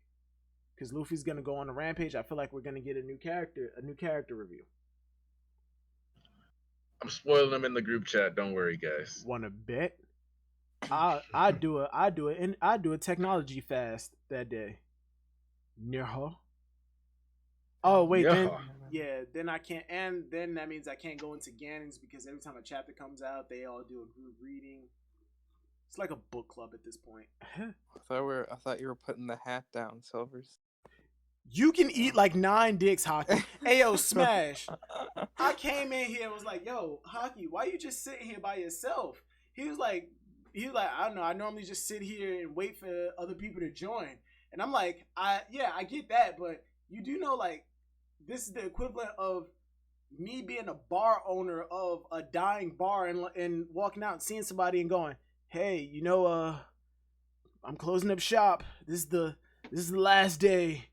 Hockey was like, oh, so you shut down the Discord? Is that why you made the new emblem, the hat? You're finally laying the hat to rest? Bruh, that shit I got so depressed by that shit, it made no sense. I'm like, nigga. Oh, and by the way, I don't plug this shit enough, but I want more discussion. Join the Discord, link in the description. Yeah, but this nigga was like, is that why you changed the emblem to the hat? Can't die. You wanna know why? Why? Now, when I hit my thighs, I get like 1 jiggle. That's how much your boy been working out. So I gotta make sure everything stays in order so that when we get to FrankieCon finally, I can show up and flex so hard y'all niggas break your ankles. You know what's fucked up? FrankieCon was actually supposed to be, in June. No, it was in June. We were like, no, it's supposed to be this month. Oh yeah, in July. But I'm a little financially in a weird spot. Like I have money. Because you had to put the hat down, you know. No, that's okay because I gotta move this year, so I gotta start saving money instead of. Yeah, like I have money and shit. I have disposable income. It's just that all of that disposable income, like, all right, I have a certain. I bring in a certain amount. Let's just say $5,000 every 2 weeks. I take a portion of that, put it to the side for my savings. Another portion, for my bills. Another portion for pocket money, and then I have extra disposable income. Recently, I've been taking that extra disposable income and putting it into my savings just so I have that much more to save.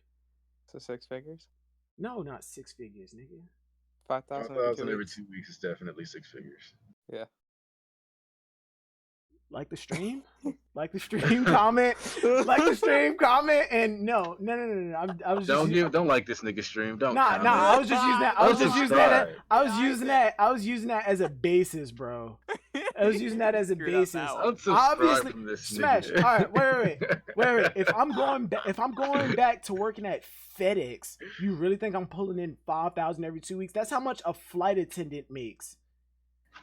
What? A flight attendant? Yeah, when I was working for United, a flight attendant, depending on how long they were there, either brought in like 5,000 every 3 weeks to a month. Well, that's different. 3 weeks. I mean, I don't know, bro. Like that's a lot of extra cancer. That's a lot of early cancer. Yo, that's the trade-off. It's not 6 figures, bro. All right. You got. When I go back, when I go. I said. He said it. I said okay. I said okay. I said just say 5,000 every 2 weeks. I just generalized. I just made a general statement. Okay, it's not. I don't bring in You're looking at 5,000 like every 2 weeks. 130,000 a year. You know, Exactly. Alexa, like... how much would you make at the end of the year if you had $5,000 every 2 weeks? It'd be like 1,300. No, this bitch don't know shit. I'll just What? Google it. What? 130,000 basically. Just ask her what's 2,500 times 52. No, that would be 26 because it's every 2 weeks. Oh wait, no. Wait, Yeah. Yes. No. He said it. That's right. Yeah. My bad. 5,000. See, that's how you know. That's how you know I don't make that much because I'm bad at math. 5,000 every 2 weeks.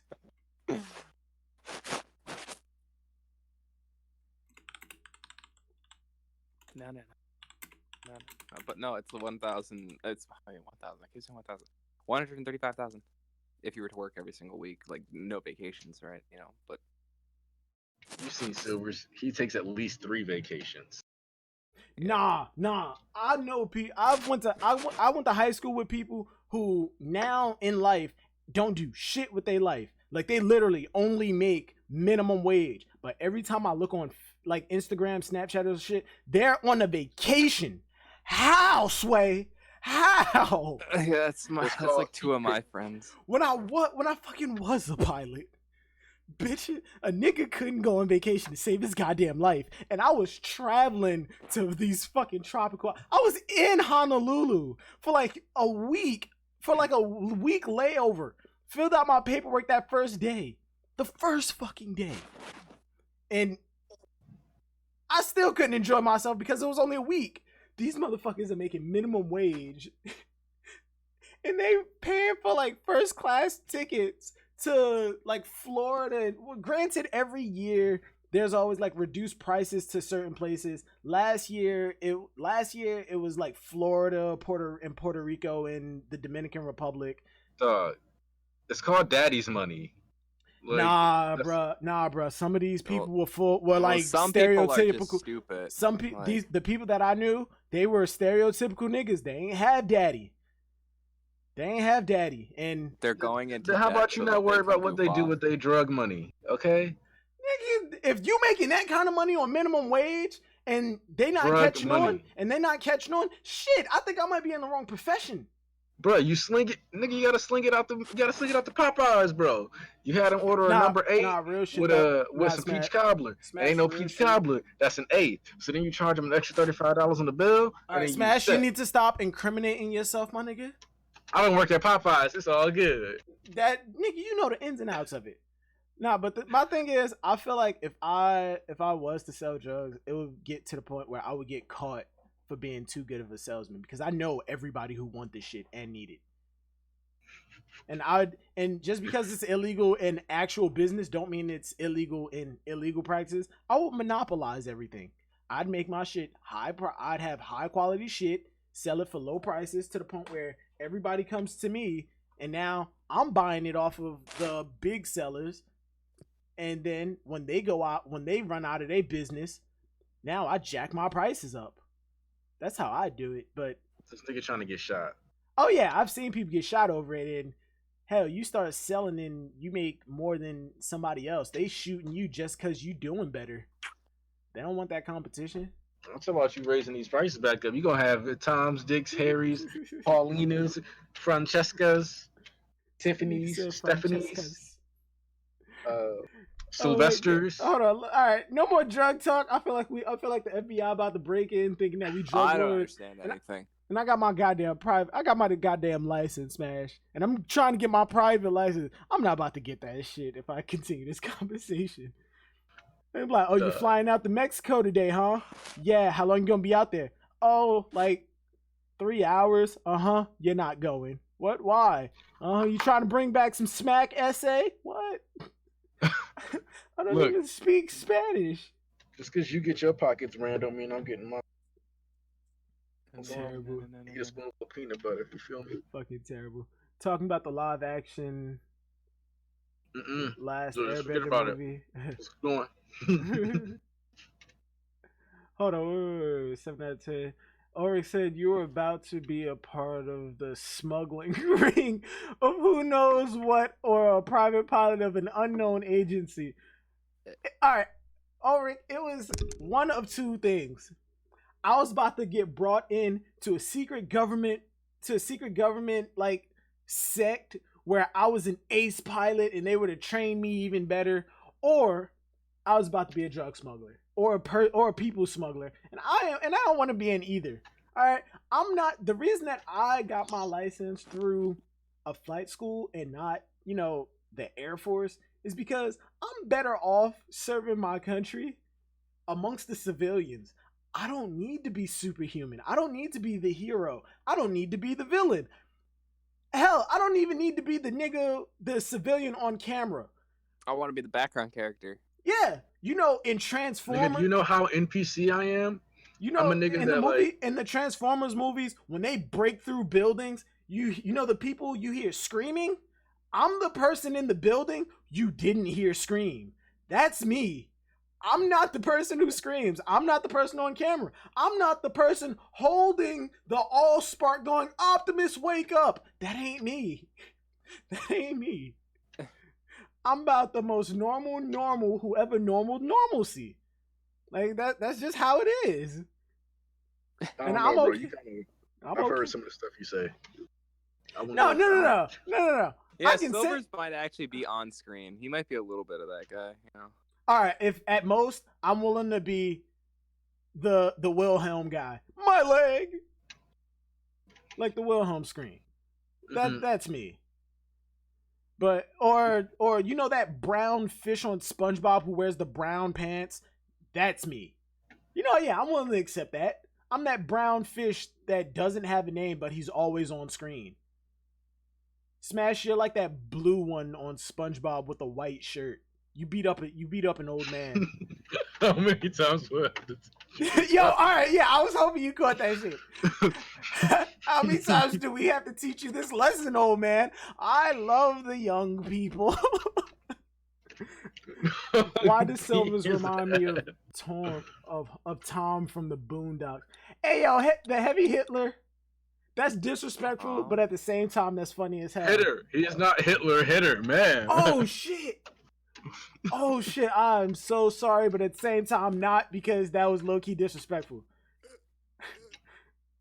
I'm sorry, I was distracted by this gorgeous motherfucker right here. What's your name, gorgeous motherfucker?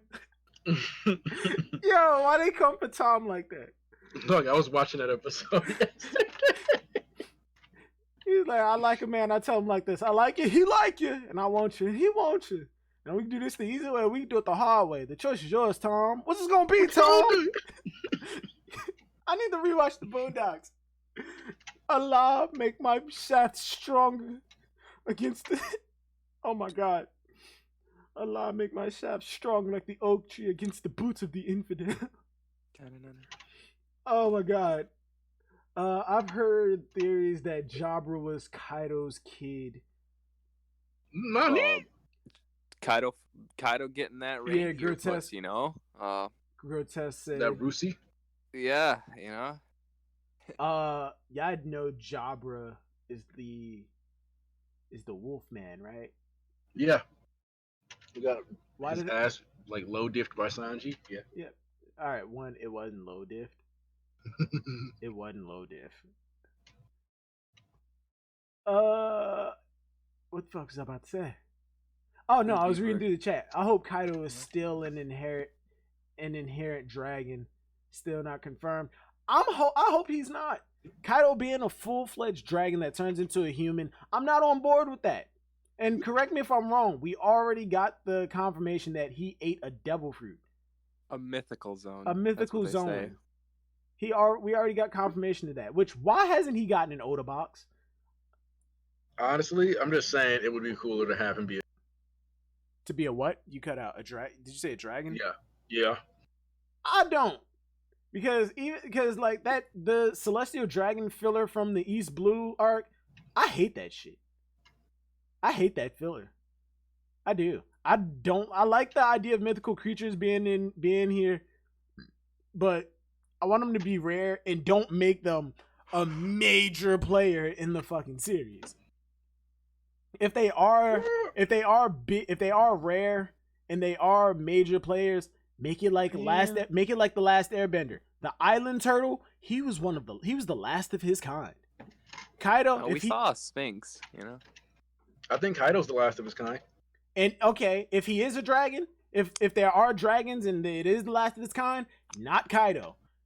Kaido. Dragons. Because I think that's because, like, to me, that's why he kills him. Tries to kill himself. Considering Ryuma's real, the dragon that he killed is probably real. Unconfirmed, but yeah, I do think so too. Which if we're going into the whole Oda monster shit, this is one of the reasons that I'm hoping / believe Sniper Island is still going to be an arc, a bounty hunter arc, because of Gil Bassar. In Monsters, there was a gunslinger. There was a gunslinger one shot that he did about a dude who. Well, that wasn't called Monsters. I think it was called Wanted. Yeah, it was called Wanted. Wait, then which one was Monsters? Monsters is Ryuma's. Yeah. Oh yeah. It was called. No, I thought Monsters was the collective story. No, I'm pretty sure Monsters was specific to Ryuma's story. They called that. The other ones had different names. I know what you're talking about. I think one was called like Millionaire Man or something. The only one I know I read all of them, including all three different versions of the One Piece starter, like the One Piece one shot, the one with Anne, the one with Silk, the one with Silk, and the one where Garp is a pirate that gave Luffy the hat, where he explained the difference between Morganeering pirates and treasure mains. Damn, One Piece really had three different one shots. It's wild. But yeah, I've read all three of those. But yeah, the Gil Bassar one, where it's bounty hunters and Gil is a man who got a bounty because of circumstances. Like, he defended himself after a guy tried to kill him. In the world. Yeah, his bounty was so goddamn high, and he was so goddamn skilled to the point where they was just like, nobody's gonna catch him. Just remove the bounty. Like, they just said, fuck it. I want Gil.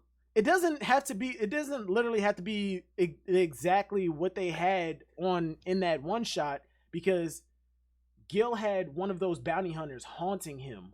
Like, you don't have to have it like that, like, at all. Just give me a clean ass.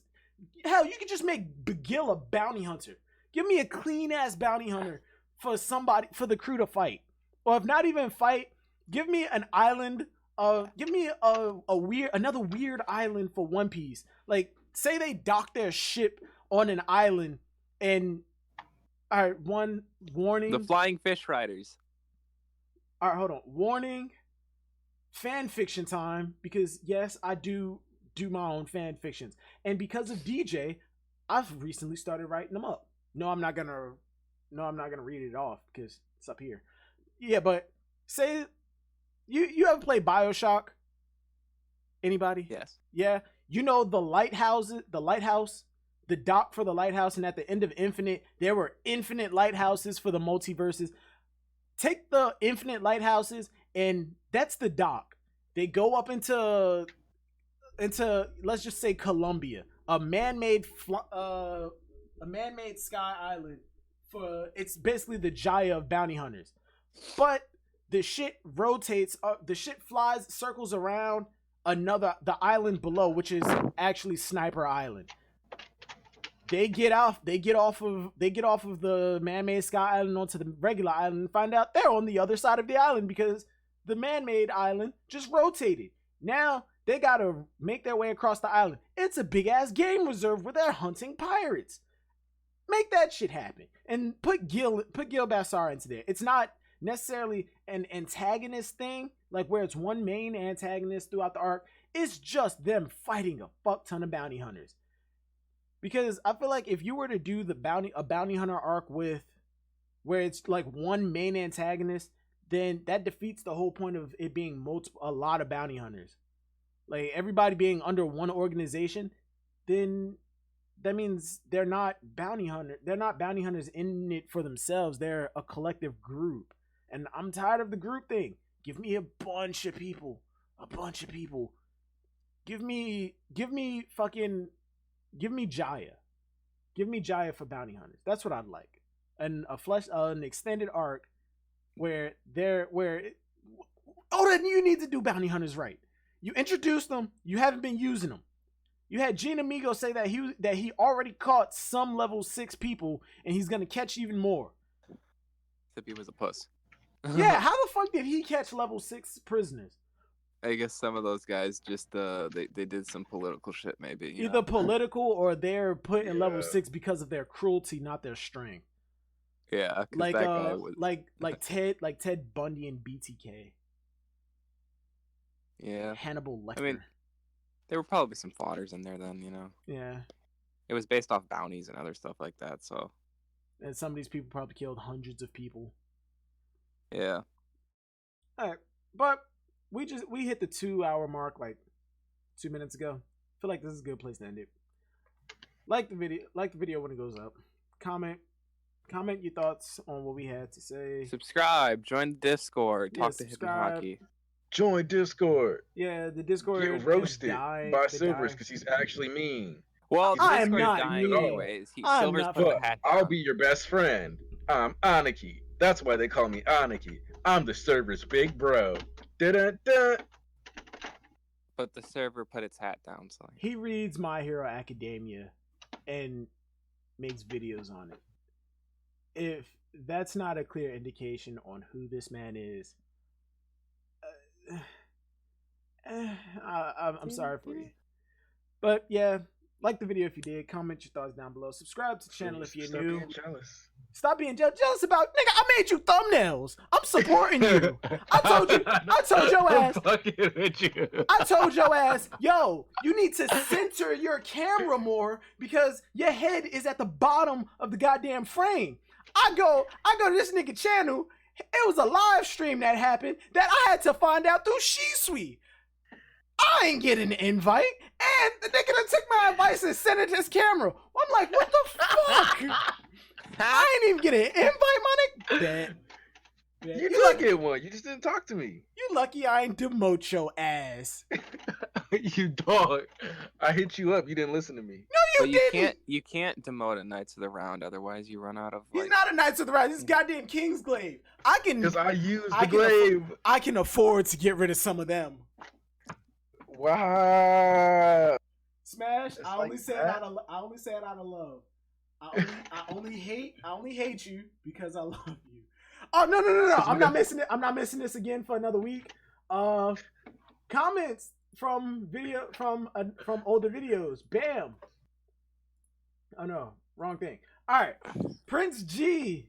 This was a while ago, and the screenshot says a week ago, but this is an old screenshot. All right, Prince G said if on a video from I think it was 943 because 943 because last ones we did were like double chapters. What if he's Aniki? Doesn't he die later on in the arc? Yes, he does. He does die. But instead of a fist through his chest, he smashes into some weird shit, and he's gonna get too weird, and the girl's gonna shove our arm elbow deep. You know what? No. We're not. Whoa, sir. This is family friendly. I think Prince G said I think that the Straw Hats that Oda gave Haki to are the ones who Oda values as fighters more than the rest of the crew. It's possible that even Usopp may surpass Frankie, Brook, and Robin in terms of combat ability. I do agree with you in the Prince G. I do agree with you in like when you say that Oda values the people with Haki more as fighters because every arc these three people are the ones who they get the big fights. They get the main fights, the ones that we focus on, and the rest of them they're not so much sidelined, but they don't get the the fights that are as important. And the thing about Usopp being surpassing Frankie, Robin, and Brook is combat in terms of combat ability.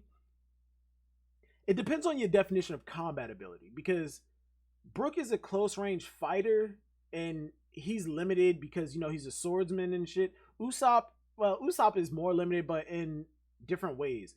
Brook is a swordsman. He slashes and shit. He's fast as hell, and I don't think there's much you can do to counter that. But Usopp has more room for tactics, if that makes sense. Yeah, he has more room for tactics. Like he has different special types of ammunition. He can take up better positions. He fights from afar. And one thing that I actually do like about Usopp is that when he has to get up close and personal, he's not afraid to. He has fucking 10-ton the Usopp hammer, not 10-ton hammer. Yeah, Usopp's not afraid to get up close and personal, and I feel like in his fight with Van Augur, that's gonna be something that comes into play because Van Augur is a sniper who's so confident on his sniping ability, he figures no one is able to get close to me, and Usopp is going to find a way to get in close to him, and he's gonna fucking bash him in the face with whatever weapon he has at that point. Bowgun from Monster Hunter. God damn. Impact dial. No, impact dial that nigga in the face. All right, Smash, hear me out. A bowgun from Monster Hunter, but all right, I don't know if you paid attention. I don't know if you paid attention to the bowguns all that much, but on some of them, the handle has like the stock of the gun has a handle on top of it. Usopp holds it from there like a mallet, and he whacks him. But underneath the bowgun is a line of impact dials. He has impact dials built into the bowgun. It's not a traditional gun. It's a bowgun. That way he can uses his Conqueror's Haki No. to destroy them from afar. Yes. No. Yes. Usopp conquers. No. Oh, bro. No. It'll make the most sense. We're not gonna get into this. Not the Usopp. Sniper King, bro. Sniper King. Soul King. Brooke ain't getting. He was worth 500 million on Dressrosa. That's all I'm saying. You can eat like 9 dicks. Y'all can eat like 9 dicks. I'm not doing this. Someone knows what's up. Okay, if y'all want to do the memes, Sniper King and Usopp are 2 different people. Yeah, shut y'all up, didn't I? You said you hate anybody. Shut y'all up, didn't I? I don't know what to tell you. Shut y'all up, didn't I? Silvers hates that joke. Captain Ulrich said, I still haven't started playing Monster Hunter World. And yes, but it was Usopp that lied about it. It'll control your life. Don't do it. Ulrich, get into it. Iceborne is coming out. King Killer started getting into Monster Hunter. And I'm trying to play it off the way that I play off every time I get my friends into One Piece. It's like, yo, I finally started watching it. Yo, this shit is hype. He put a 3rd sword in his mouth and then he cut a dude and have him like, yeah, all right, that's cool. When really in my mind I'm going, oh, talk to me about it. Talk to me. Get into Monster Hunter. Iceborne is coming out. I played the beta. That was a little PS4. scary. I know, right? Bro, I played the Iceborne beta. That shit is great. I'm a little scared for people who don't get Iceborne, because if you don't get Iceborne, do you still get access? I know you won't get access to the new monsters and the new area, but the new quality of life stuff like the EI slash for the longsword, will you still get that for? Yeah, probably not. No, I think it will be, because that's just the way that the weapon plays. I think that's a part of the free update. Whereas the monsters and the new locales and master rank, that's a whole new download. That's the whole paid expansion. But yeah, Prince G, thank you for your comment. I appreciate it. Bam. And here's the one that I was greatness. What happened? Big Time Rush, best anime. Big Time Rush. No, it's Korean. We're halfway there. Looking back now, I never thought that it. All right, the last comment. Shut up, Hockey. Last comment. Sunday Lollipop quoted, "If you can't find things, oh, I just noticed that you spelled wrong. That's funny. If you can't find things ring, the W is silent, with your favorite thing, then that's not your favorite thing."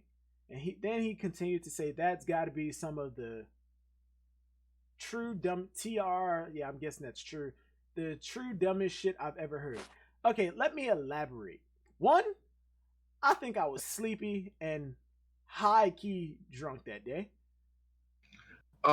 Smash was most likely fucked up. And let me just elaborate, Smash. What I meant by that is, if you claim something to be your favorite series and you really can't find a flaw in it, then are you really looking at it in the right light, like then why is it your favorite series? If you look at it and just say, oh, it's my favorite series because the fights are hype or I like the characters. Okay, I get that, but what makes it so different from other series that do it the same way? The flaws in the series is what make the flaws is what make the flaws are what makes it stand out in terms of how they're handling their character development and world building and story and shit. That's what I meant. That's what I meant. Okay. Are you sure? But positive. also, I'm pretty sure what I said was if you can't think of anything wrong with your favorite thing, you like the idea of your favorite thing, but you don't like your favorite thing. Yeah. Because you're directly going to have to be missing certain aspects of something if you can't see things where the execution was flubbed or other potential pathways could have been utilized that would have been just as effective. Like in the sense that for the Big Mom plot, we could have just had Luffy get strong enough to beat Queen in prison. Word. And like Big Mom could have pulled up to Onigashima and talked to Kaido and still had the Rock's flashback without using Big Mom as the plot device. Hell, she didn't even need to pull up the Wano. They could have had a phone conversation. Hell, they did. Storyline wise, it makes sense only because of what was set up at Reverie. Yeah. Well, I think Like she's her gonna not- beat this arc, to be honest. I'm So- hoping she doesn't. I'm not counting on her making it past this arc, but if she does, She's maybe she's I going mean, down in something good will come out of it. Like I'm saying, like Kaido's not the only major fight this arc. I think it's gonna be other characters are here. But if we get my 3 Yonko death theory confirmed, I'll be happy. That's another thing that I'm not on board with. I don't think Shanks. I know, don't think but- Shanks is gonna die though. That's I my thing. don't, yeah. Honestly, out of everything, I really do think Luffy's. I think Oda has to kill Shanks to make up for like botching Ace's death, and people feeling like that Sabo makes it so that Ace's death doesn't mean as much to some people. Sabo is just a Mary Sue Ace or Gary Sue. Man, you just heard Nick say that one day, and now you can't let that phrase go. Cut it out. No, I've said Gary Stew before. Before I even came into, well, I didn't say Gary Stew. I said Mary Sue.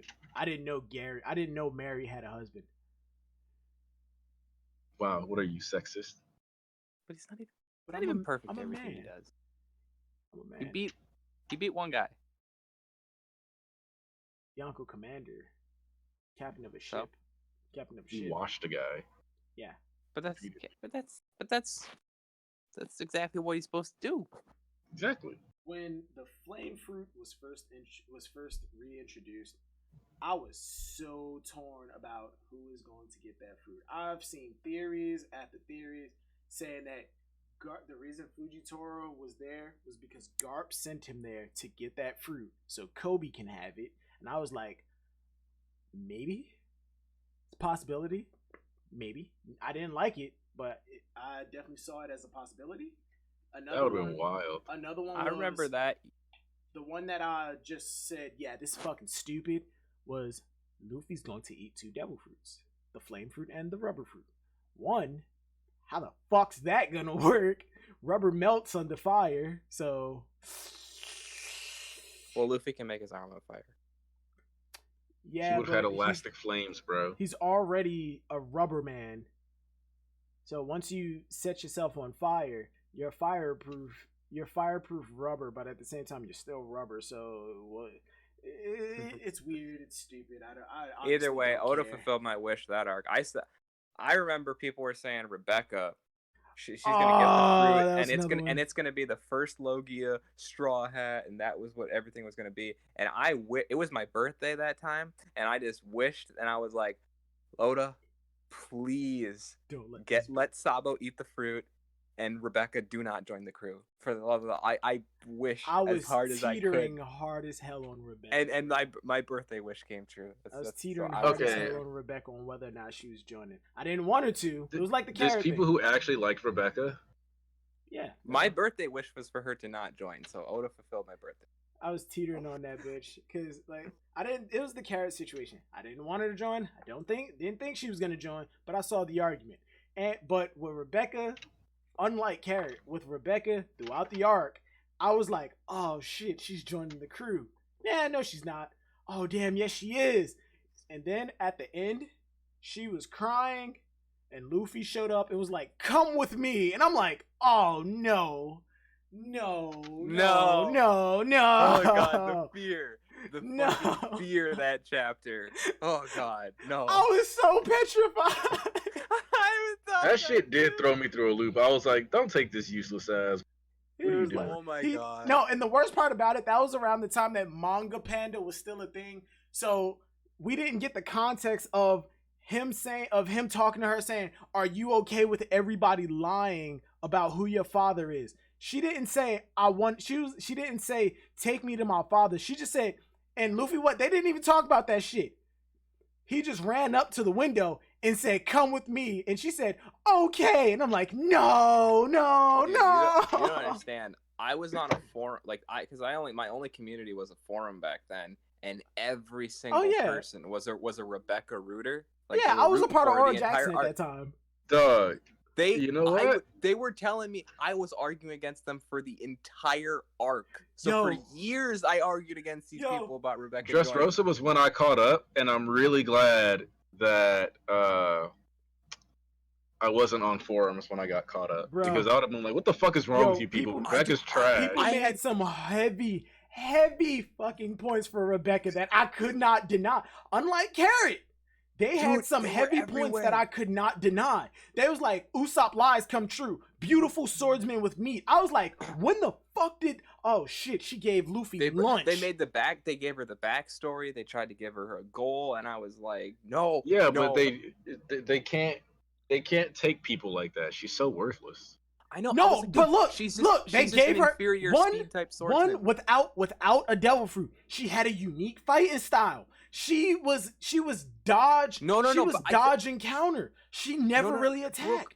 She was an inferior Brooke. That's what I kept bringing up. I was like, that one I stood by. I was like, she's an inferior Brooke, and that was the main thing. But look, my thing about crewmates is that, all right, one, around that time is when I was low-key implying that Tashigi could join. They were saying, no more swordsmen. We have too many swordsmen. I was like, okay, you're rooting for Rebecca.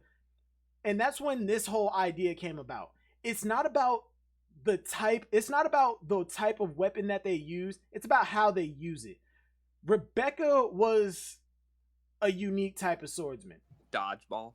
Pretty much. Dodge and counter. Calling Rebecca a swordsman is disrespectful. Dude, I know she just played dodgeball. I was and like, on top of it, the character type that she was. Well, yeah, the type that she was. Not in terms like emotions and shit.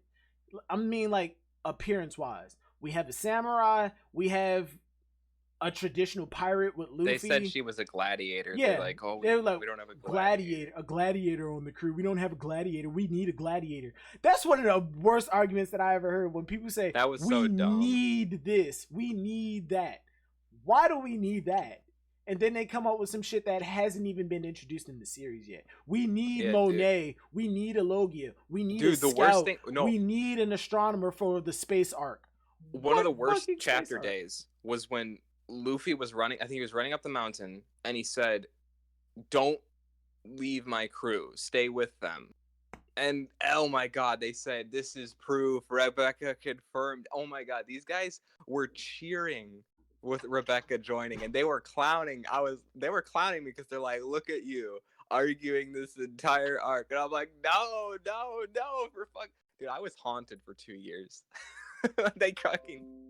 And when it finally didn't happen and we were out of the arc, I was just like, hallelujah.